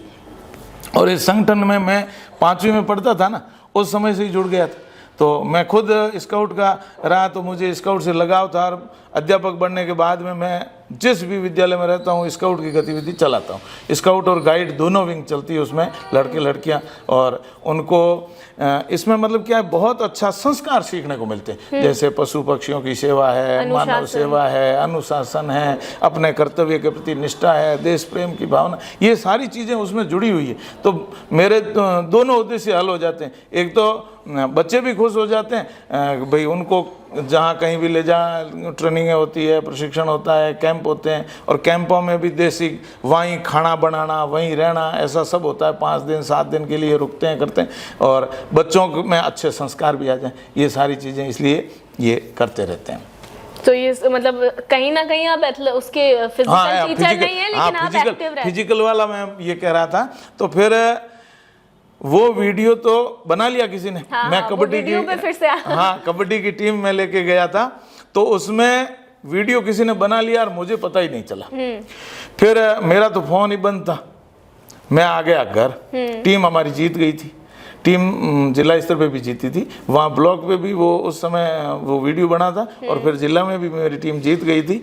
और उसके बाद में जैसे ही मैं घर आया तो मेरे भतीजे ने आते ही मुझे कहा, मतलब ये वीडियो बनाने के 3-4 घंटे बाद का वीडियो उस बच्चे ने कर दिया वायरल, मुझे तो पता ही नहीं चला। और सीधा ही जैसे ही मैं आया, मेरे घर पे दुकान है, बच्चे भतीज बैठता है, बड़े भाई साहब का लड़का, तो उसने कहा कि काकू, मैं क्या हाँ बेटा, तो क्या थारो एक वीडियो आयो। अब आजकल पता नहीं कैसे कैसे वीडियो आते हैं, मैंने तो सोचा किसी ने एडिटिंग करके क्या कर दिया, तो मैं पढ़ा यूँ, मैं कहा अरे बेटा कड़ो वीडियो, क्या वीडियो कोई खेल को है, खेल को कड़ो, तो क्या कबड्डी, अरे मैं कहा आज को भी तो हूँ भाई, तू भी तो क्या, हाँ। और फिर वो उसने मुझे दिखाया, आप मानोगे नहीं, अब ये सोशल मीडिया का ज़माना है, और उस वीडियो ने कई मिलियन पार की। और मतलब 5-7 दिन तो ऐसा चला कि हमारे वहाँ के सारे जो लोग थे ना, हर पहले दूसरे तीसरे, मतलब ऐसा नहीं, सभी लोगों ने वो स्टेटस लगाए। और के ऐसे भी गुरु हैं, ऐसे भी जोशीले अध्यापक हैं जो अपने बच्चों का हौसला बढ़ाते हैं। और उसके बाद में तो मुझे हूटर नाम से प्रसिद्ध कर दिया। अब वो हुटिंग का कहीं भी कोई मामला होता है ना, तो क्या मार सा, अरे तो भाई हुटिंग वाला मार सके, मुझे जानते नहीं है, नाम से नहीं जानते, लेकिन वो शकल से देखते हैं ना, आप तो कह भाई हुटिंग वाला मार सको ना। मैं कहा हाँ भाई भाई हागी ऐसी एक पहचान बन गई। और मैं लगभग भाई बड़ा अंतर हो कहीं और ज़्यादा गैप हो वो तो अलग मामला है। जैसे नज़दीकी मामले में मैं मेरी हुटिंग से मुझे इतना विश्वास है कि मैं मेरी टीम को जीता के लाता हूँ, उसको कभी हारने नहीं देता हूँ, इतना मेरे अंदर जोश है। वो वीडियो ज्यादा पुराना नहीं है शायद, ये 4-5 साल पुराना है। उसके बाद में अब ऐसे वीडियो लोग खूब बनाते हैं, लेकिन वो वीडियो एक अलग ही ऑथेंटिक उन्होंने, और वो मुझे पता नहीं था कि कोई बना रहा है, मैं तो मेरी मस्ती में था और मेरे बच्चों का जोश बढ़ा रहा था बस। ये सबसे आगे आप ही दिख रहे हो उस वीडियो में। बिल्कुल बहुत बहुत मुझे भी फिर बड़ा अच्छा लगा कि मैंने कहा वास्तव में उस बच्चे ने तो रियल में और फेमस कर दिया। हाँ फेमस मतलब होना कुछ नहीं मैडम, बात ये है सुशीला जी कि और लोग थोड़े प्रेरित तो होंगे। हाँ, प्रेरित होते भाई अपने लिए कुछ करना चाहिए, तो वो अपनी टीम के लिए सभी अपना प्रयास करेंगे। तो यह एक नहीं तो खेल क्या है, खेल तो एक जीवन का आनंद है। आनंद के लिए अपना फिजिकल सही रहे और अपन जीत लेके आए। हारना भी कोई बुरी बात नहीं है, मैं हार तो मानता ही नहीं हूँ, मतलब वो थोड़ा पीछे रह गया। और हार क्या है, हार तो कुछ नहीं है, वो खेला तो वो भी है। तो उनका जोश बढ़ाना ये अपना दायित्व भी बनता है जिसके साथ अपन जाते हैं। तो अब बिल्कुल मेरे बच्चों के साथ मैं जाता हूँ तो फिर मैं अपना पूरा, वो तो अपना पूरा प्रयास करते हैं मैदान के अंदर, और मैं मेरा पूरा प्रयास करता हूँ मैदान के बाहर कि कैसे भी मेरी टीम 1 नंबर पे आए।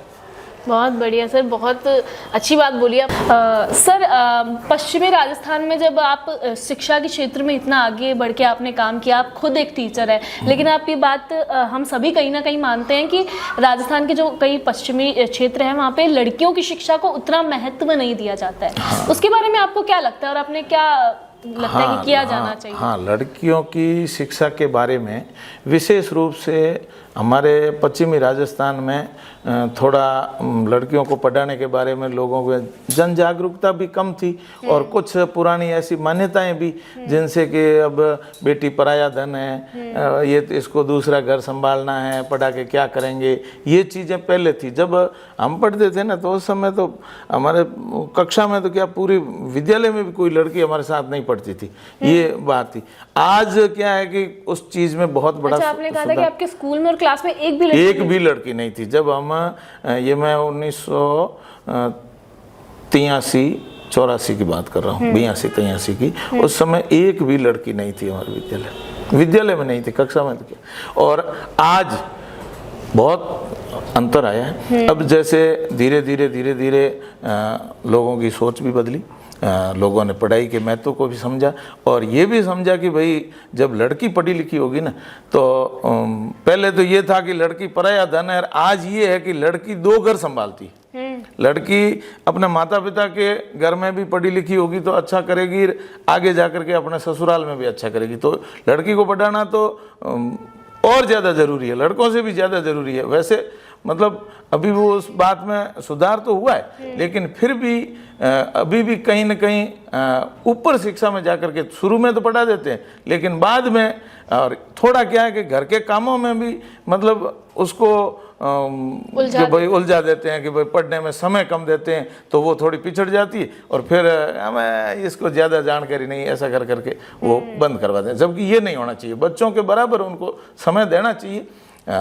लड़कियों की शिक्षा के लिए अब मेरे विद्यालय में तो मैं मानूं ना तो वास्तव में लड़कों से लड़कियां बढ़ करके अभी पिछले इन 10-15 साल में मैंने देखा है, अभी लड़कियां तो वास्तव में लड़कों से बहुत आगे है, लड़कों से ज़्यादा नंबर लाती है।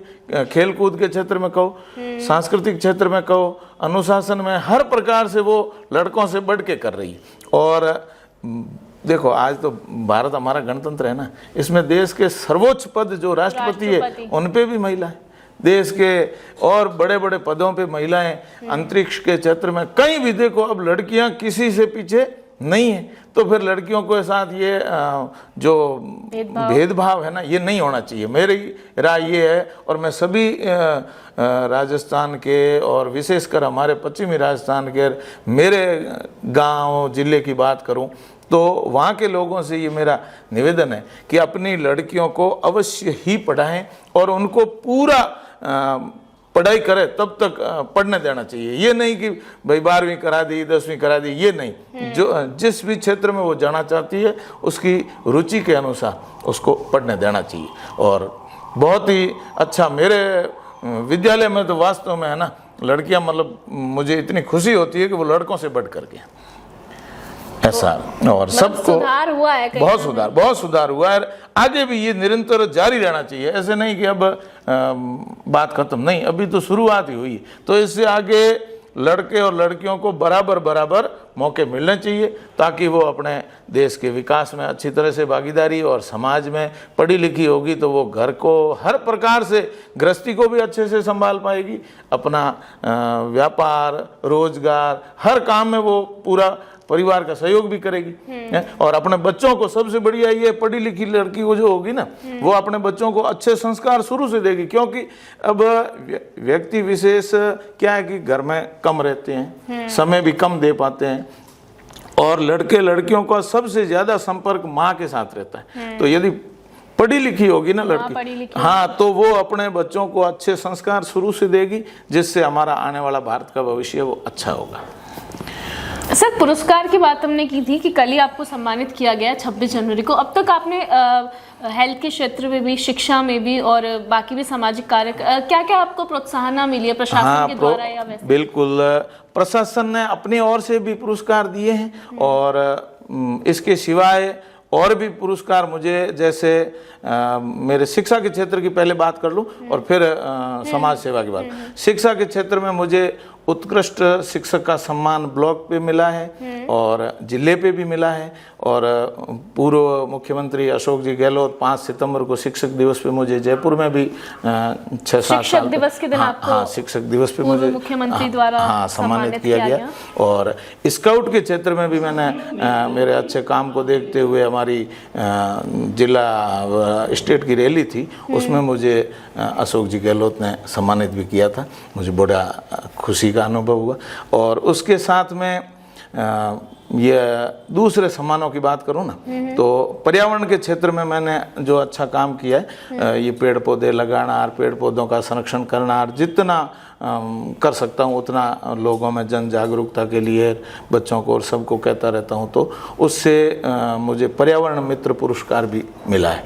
पर्यावरण ये भी प्रशासन द्वारा दिया गया? हाँ, पर्यावरण मित्र पुरस्कार। और उसके बाद में मुझे खेल के क्षेत्र में, जब मैं यहाँ राजस्थान में मेरी टीम जीत के गई थी ना, मैं उस समय, काफ़ी पहले की बात है, तो उस समय मुझे गुरु द्रोणाचार्य पुरस्कार भी मिला था, खेल का अवार्ड है। और उसके बाद में और वो किसान के तौर पे भी मुझे एक प्रगतिशील किसान, जबकि मैं हूँ तो सरकारी सेवा में, लेकिन आप किसानी भी करता हूँ मैं। हाँ, किसानी। अच्छा, जैविक खेती वाली आपने बात की थी अभी, वो उसके बारे में थोड़ा। जैविक खेती होनी चाहिए, क्योंकि आज जो ये खेती हो रही है ना, परंपरागत और आधुनिक खेती है, इसमें मुनाफा भी कम है, आय भी अच्छी नहीं होती है। तो उस वजह से क्या है कि हमारे जो युवा लोग हैं ना, वो खेती से दूर भागते जा रहे हैं, जबकि खेती बहुत जरूरी है। जब अनाज ही नहीं होगा तो व्यक्ति को चाहे पैसा कितना ही हो जाए, लेकिन जीवित रहने के लिए तो पेट में अनाज चाहिए। और अनाज जब खेती करना ही लोग बंद कर देंगे तो फिर अनाज आएगा कहाँ से? तो खेती, और ऐसे कई उदाहरण हैं आज के ज़माने में, तो जो IIT बहुत बड़ी बड़ी डिग्रियां लेकर के, और वो लोग वापस आकर के नौकरियां छोड़ करके खेती कर रहे हैं, क्योंकि वो उनकी धारणा खेती के प्रति बदली है, और बदलनी भी चाहिए। युवाओं को खेती में भी बहुत बड़े स्कोप है। तो जैविक खेती, जिनसे हमारा स्वास्थ्य भी अच्छा रहे, हमारा ये फसलें अच्छी भी हो, क्वांटिटी क्वालिटी सारी चीज़ें बढ़े, इसके बारे में प्रयासरत हैं। तो ऐसा है, मैं आगे भविष्य में सोच रहा हूँ कि 2-4 साल की अब नौकरी है, उसके बाद में मैं पूरा खेती पे ज़्यादा ध्यान दे करके और उन्नत और जैविक खेती के बारे में स्वयं कोई ऐसा बड़ा प्रोजेक्ट लगा करके और लोगों को ज़्यादा से ज़्यादा लोगों को जोड़ करके और खेती के बारे में भी ऐसा काम करना चाहता हूँ। ये तो आगे भविष्य की बात है, अब रुकने वाले नहीं हैं। हाँ नहीं है, जितना ईश्वर ने शक्ति दी है उसके हिसाब से काम करता रहूँगा। ये पुरस्कार में और मुझे कौन कौन से पुरस्कार मैंने, पर्यावरणकार गुरु द्रोणाचार्य, फिर शिक्षक दिवस पे भी वो सम्मानित कर दिया, और कोरोना।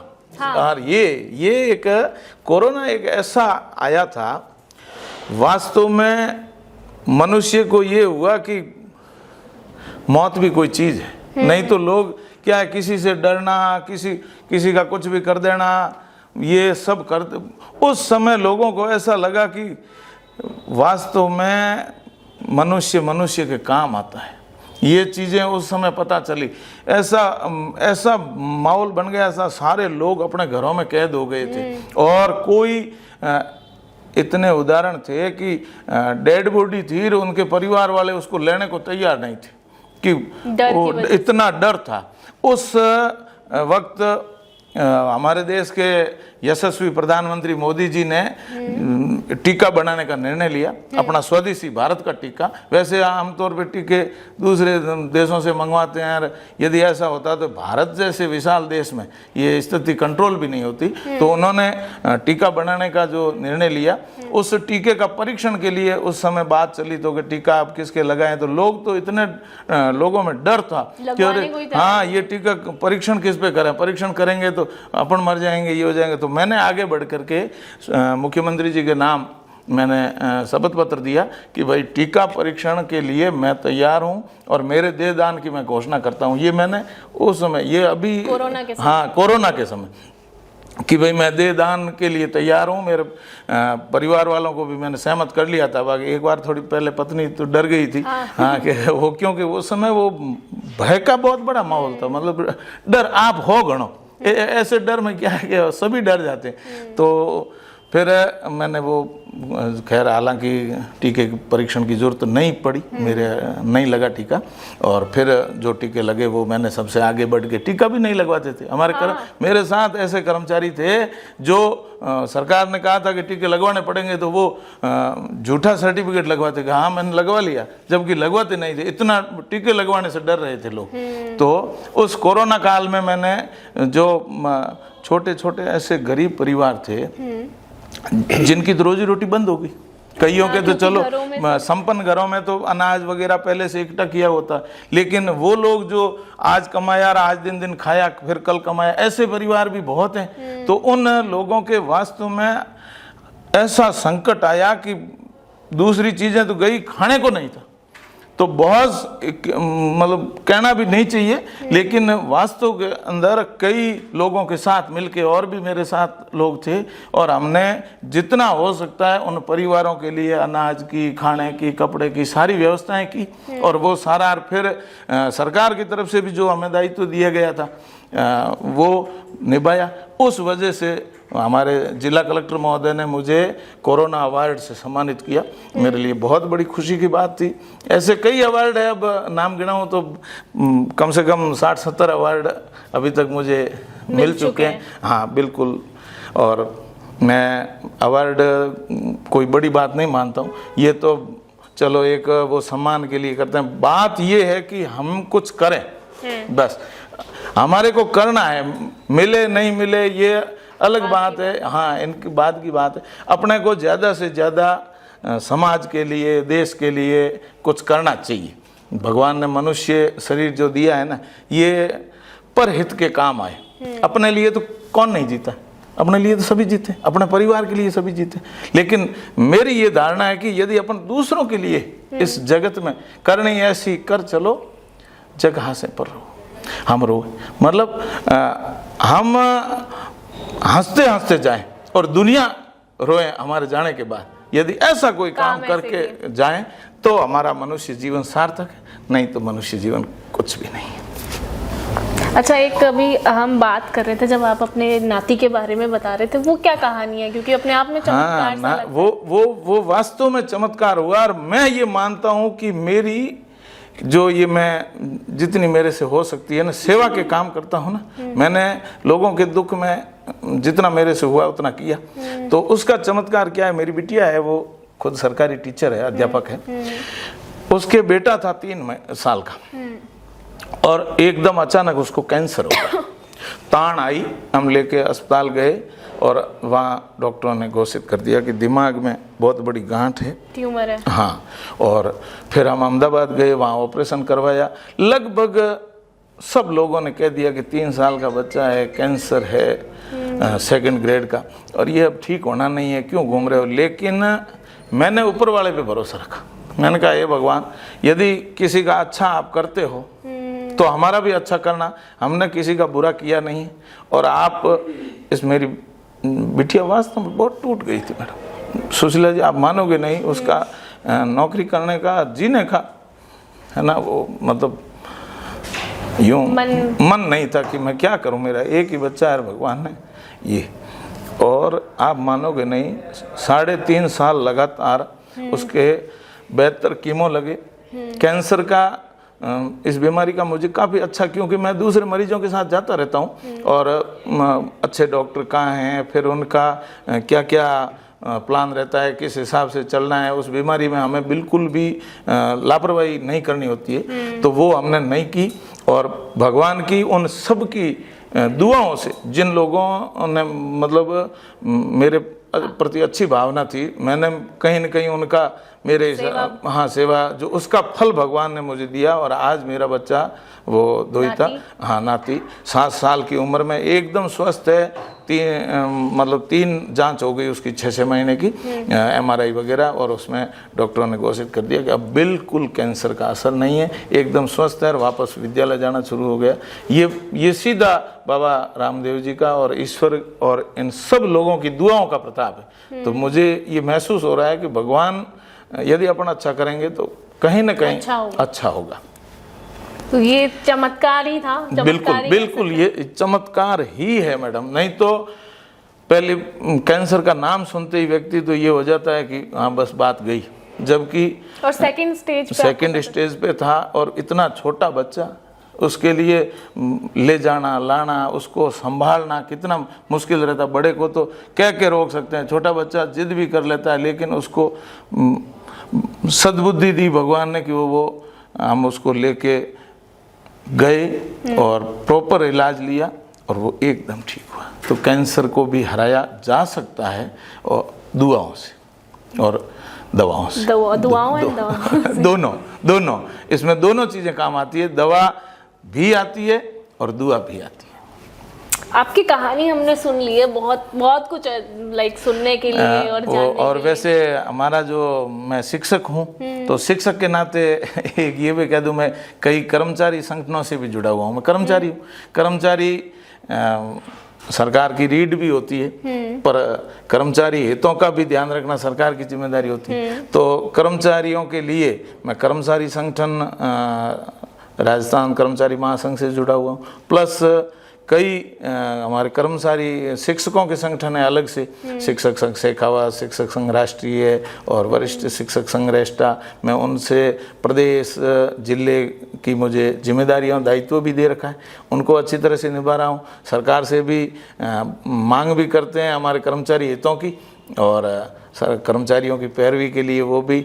और उसके साथ साथ मैं कुछ हमारे राष्ट्रीय संगठन है आरएसएस का भी मैं बहुत सक्रिय सदस्य हूँ। सेवाभावी संगठन है। उसके साथ साथ छात्र संगठन, वो शुरू से ही मैं ABVP छात्र संगठन से भी जुड़ा हुआ हूँ शुरू से ही, और आज तक अभी भी मुझे एक शिक्षक के रूप में भी उनमें प्रांत का दायित्व दे रखा है। और ये सारे काम जितना तालमेल बिठा के हो सकता है उतना करने का प्रयास करता हूँ। काफी टाइम निकाल लेते हैं आप, काफी कुछ काम करते हैं। बस लगभग 4 घंटे से ज्यादा नहीं सोता हूँ 24 घंटे में। 4 घंटे ही सोता हूँ और बाकी कुछ न कुछ करना, कहीं, क्योंकि साइंटिफिकली तो डॉक्टर्स कहते हैं कि 7 घंटे की तो नींद और आप 4 घंटे में लेनी चाहिए ये कहते हैं, लेकिन मेरे तो क्या है कि ये ऊपर वाले का वरदान है कि मैं तो कभी 4 या 5 घंटे से ज़्यादा सोया नहीं और एकदम स्वस्थ हूँ अभी 55 साल तक, तो आगे तो पता नहीं। और भी बहुत लंबी सोच है आपकी कि काफी ईश्वर करेगा। बाकी काम में कहीं भी मतलब जैसे किसी का भी काम है ना, तो उसमें ये नहीं सोचता हूँ कि भाई अब रात है या सो गया हूँ और नींद ले रहा हूँ या भूखा हूँ और खाने के बाद जाऊँगा, ये चीज़ें तो मैंने मेरे जीवन में कभी नहीं सोची। चाहे कैसा ही काम है, यदि अगले ने फ़ोन किया है या अपने को पता चल गया है, फ़ोन करने की जरूरत नहीं है, वो दुख में है, जितना अपने से हो सकता है उसकी मदद कर दें। ये मूल मंत्र है। ये मूल मंत्र है, बस यही चीज लेके चल रहे हैं। अच्छा, आप जब ये आए थे, जब आपने कहा था कि युवाओं को मैं संदेश देना चाहता हूँ कि वो एक तो नशे की आदत हो रही है, जो जन सेवा है, समाज सेवा, और ये जो है ना, एक युवाओं के लिए ये सारी चीज़ों के साथ साथ एक जो ये हमारे सड़क है ना, सड़कों पे हमारे युवा दुर्घटनाएं बहुत ज़्यादा हो रही है। इनमें कुछ तो नशे का भी असर है और कुछ उम्र का। बच्चे क्या करते हैं कि वाहन चलाने में और लोग भी चलने में, मैं सड़क सुरक्षा के लिए भी मैंने 3-4 बार रैलियां की है जन जागरूकता के लिए, और बच्चों को तो मैं साल में 1-2 बार पूरी तख्तियां बनवा करके और घुमाता हूं गांव में सब जगह के भाई अपने को नियमों का पालन करना चाहिए, चलते समय किस समय चलना, किस साइड में चलना है, सड़क का ध्यान रखते हुए सड़क को छोड़ करके, ये सारी चीज़ें। उसके लिए ये पर्यावरण हमारा जो है ना परिवहन विभाग वालों ने भी मुझे सम्मानित किया है, वो उसमें प्रमाण पत्र दे करके। और मैं मतलब युवाओं से ये कहना चाहता हूँ कि आप वाहन चलाते समय बिल्कुल सावधानी बरतें, क्योंकि मैं स्वयं 40 साल से मोटरसाइकिल और गाड़ी चला रहा हूँ। मतलब गाड़ी चलाते हुए मुझे 30 साल हो गए और मोटरसाइकिल कभी भी कोई भगवान की दया से एक्सीडेंट नहीं हुआ। मतलब मैं 40-50 से ज़्यादा स्पीड से कभी चलता ही नहीं। और जब अपन धीरे चलेंगे, सावधानी से चलेंगे, तो हेलमेट वगैरह जितने भी ये यातायात के नियम हैं उनका पालन करते हुए सीट बेल्ट वगैरह लगा करके चलेंगे, तो हमारी जान सुरक्षित है और सामने वाले की भी जान सुरक्षित है। हम दोनों चीज़ें, तो इनका भी युवाओं को विशेष रूप से ध्यान रखना चाहिए कि भाई हम अपने जीवन को बचाएं और दूसरों के जीवन को बचाएं। और युवाओं से मैं ये कहना चाहता हूँ सारे आपके चैनल के माध्यम से, एक मूल मंत्र सार जो आप युवाओं को कहना चाहेंगे या कोई संदेश देना? हाँ, एक तो नशे से दूर रहें, अपने संस्कारों को भूलें नहीं।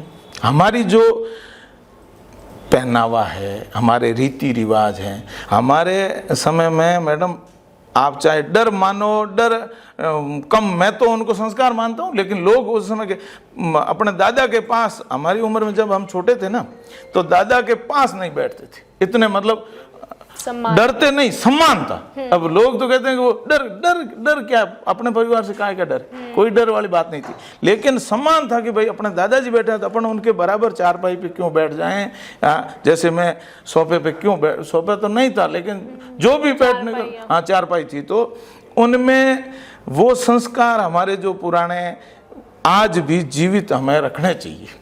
अब उन चीज़ों को लोग भूलते जा रहे हैं, ये बहुत बड़ी बात है। हमारा पहनावा क्या है, हमारी संस्कृति क्या है, वो यदि जीवित रहेगी ना तो हमारा देश जीवित रहेगा। संस्कृति सिद्धांत, इन्हीं से तो देश जीवित रहता है। संस्कृति नहीं रहेगी, अब लोग पाश्चात्य संस्कृति को अपना रहे, ये मैं मेरी नज़र से अच्छा नहीं समझता हूँ। और यही संदेश युवाओं को देना चाहता हूँ कि आप उनका अंधा अनुकरण नहीं करें, अपने को, अपने जो पुराने रीति रिवाज हैं, जो संस्कार हैं, उन पे चलते हुए देश के लिए, समाज के लिए, मानव मात्र के कल्याण के लिए, और जिस भी दायित्व पे आप हैं, जिस सरकारी सेवा में हैं और कोई काम कर रहे हैं, उनको पूरी लगन, अपनी पूरी क्षमता के साथ करके और देश के लिए एक अच्छा संदेश दें। भगवान ने हमें जो मनुष्य जीवन दिया है, इसमें हम दूसरों के लिए कुछ कर जाएं, यही बहुत बड़ी बात है और युवाओं से कहना चाहता हूँ। ये संदेश आपने युवाओं को दिया। देखिए ये थी हरी सिंह जी की कहानी, जो कि बाड़मेर के एक छोटे से गांव से आते हैं। जो शुरुआती इनका जीवन था वो उतना सरल नहीं रहा, आर्थिक परेशानियां भी आई, लेकिन कैसे तैसे इन्होंने अपना जो जीवन है उसको तो एक कहेंगे कि स्थगित कर ही लिया, उसको एक स्टेट पे ले ही आए, लेकिन बाद में दूसरों के लिए भी उतना ही ये हेल्पफुल है, उतना ही काम करते हैं। और अभी भी इन्होंने सबको श्रेय दिया है कि जिसने भी मेरी मदद की है मैं उनको कभी भूल नहीं सकता। और एक ऐसे इंसान है जो कि बहुत कम आजकल हमारे समाज में देखने को मिलते हैं, जहां आप देखेंगे कि अगर आपको किसी से कुछ भी चाहिए तो बिना मतलब के 10 रुपये भी आपको आज के टाइम पे कोई नहीं देगा। वहीं सर जो है वो अपने हिसाब से अपने संसाधनों के दम पर लोगों की इतनी मदद करते हैं, ना सिर्फ अपने स्कूल में लेकिन बाहर भी इतना अच्छा काम कर रहे हैं। और इनकी सोच इतनी अच्छी है कि अभी भी कह रहे हैं कि अभी तो 10, 15, 20 साल मुझे और काम करना है।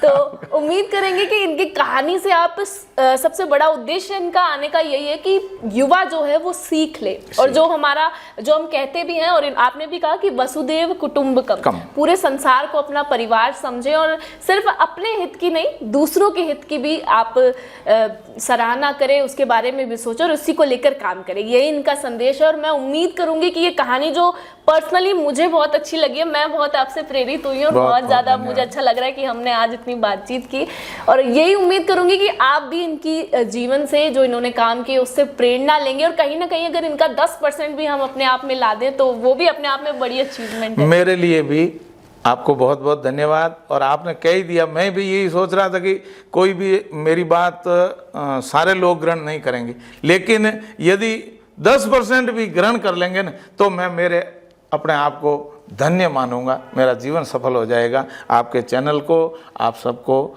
सुशीला जी बहुत बहुत धन्यवाद, आभार। भारत माता की जय हो। चलिए तब तक के लिए देखते रहिए द खटक, ऐसी ही और प्रेरणादायी कहानियां हम आपके लिए लाते रहेंगे।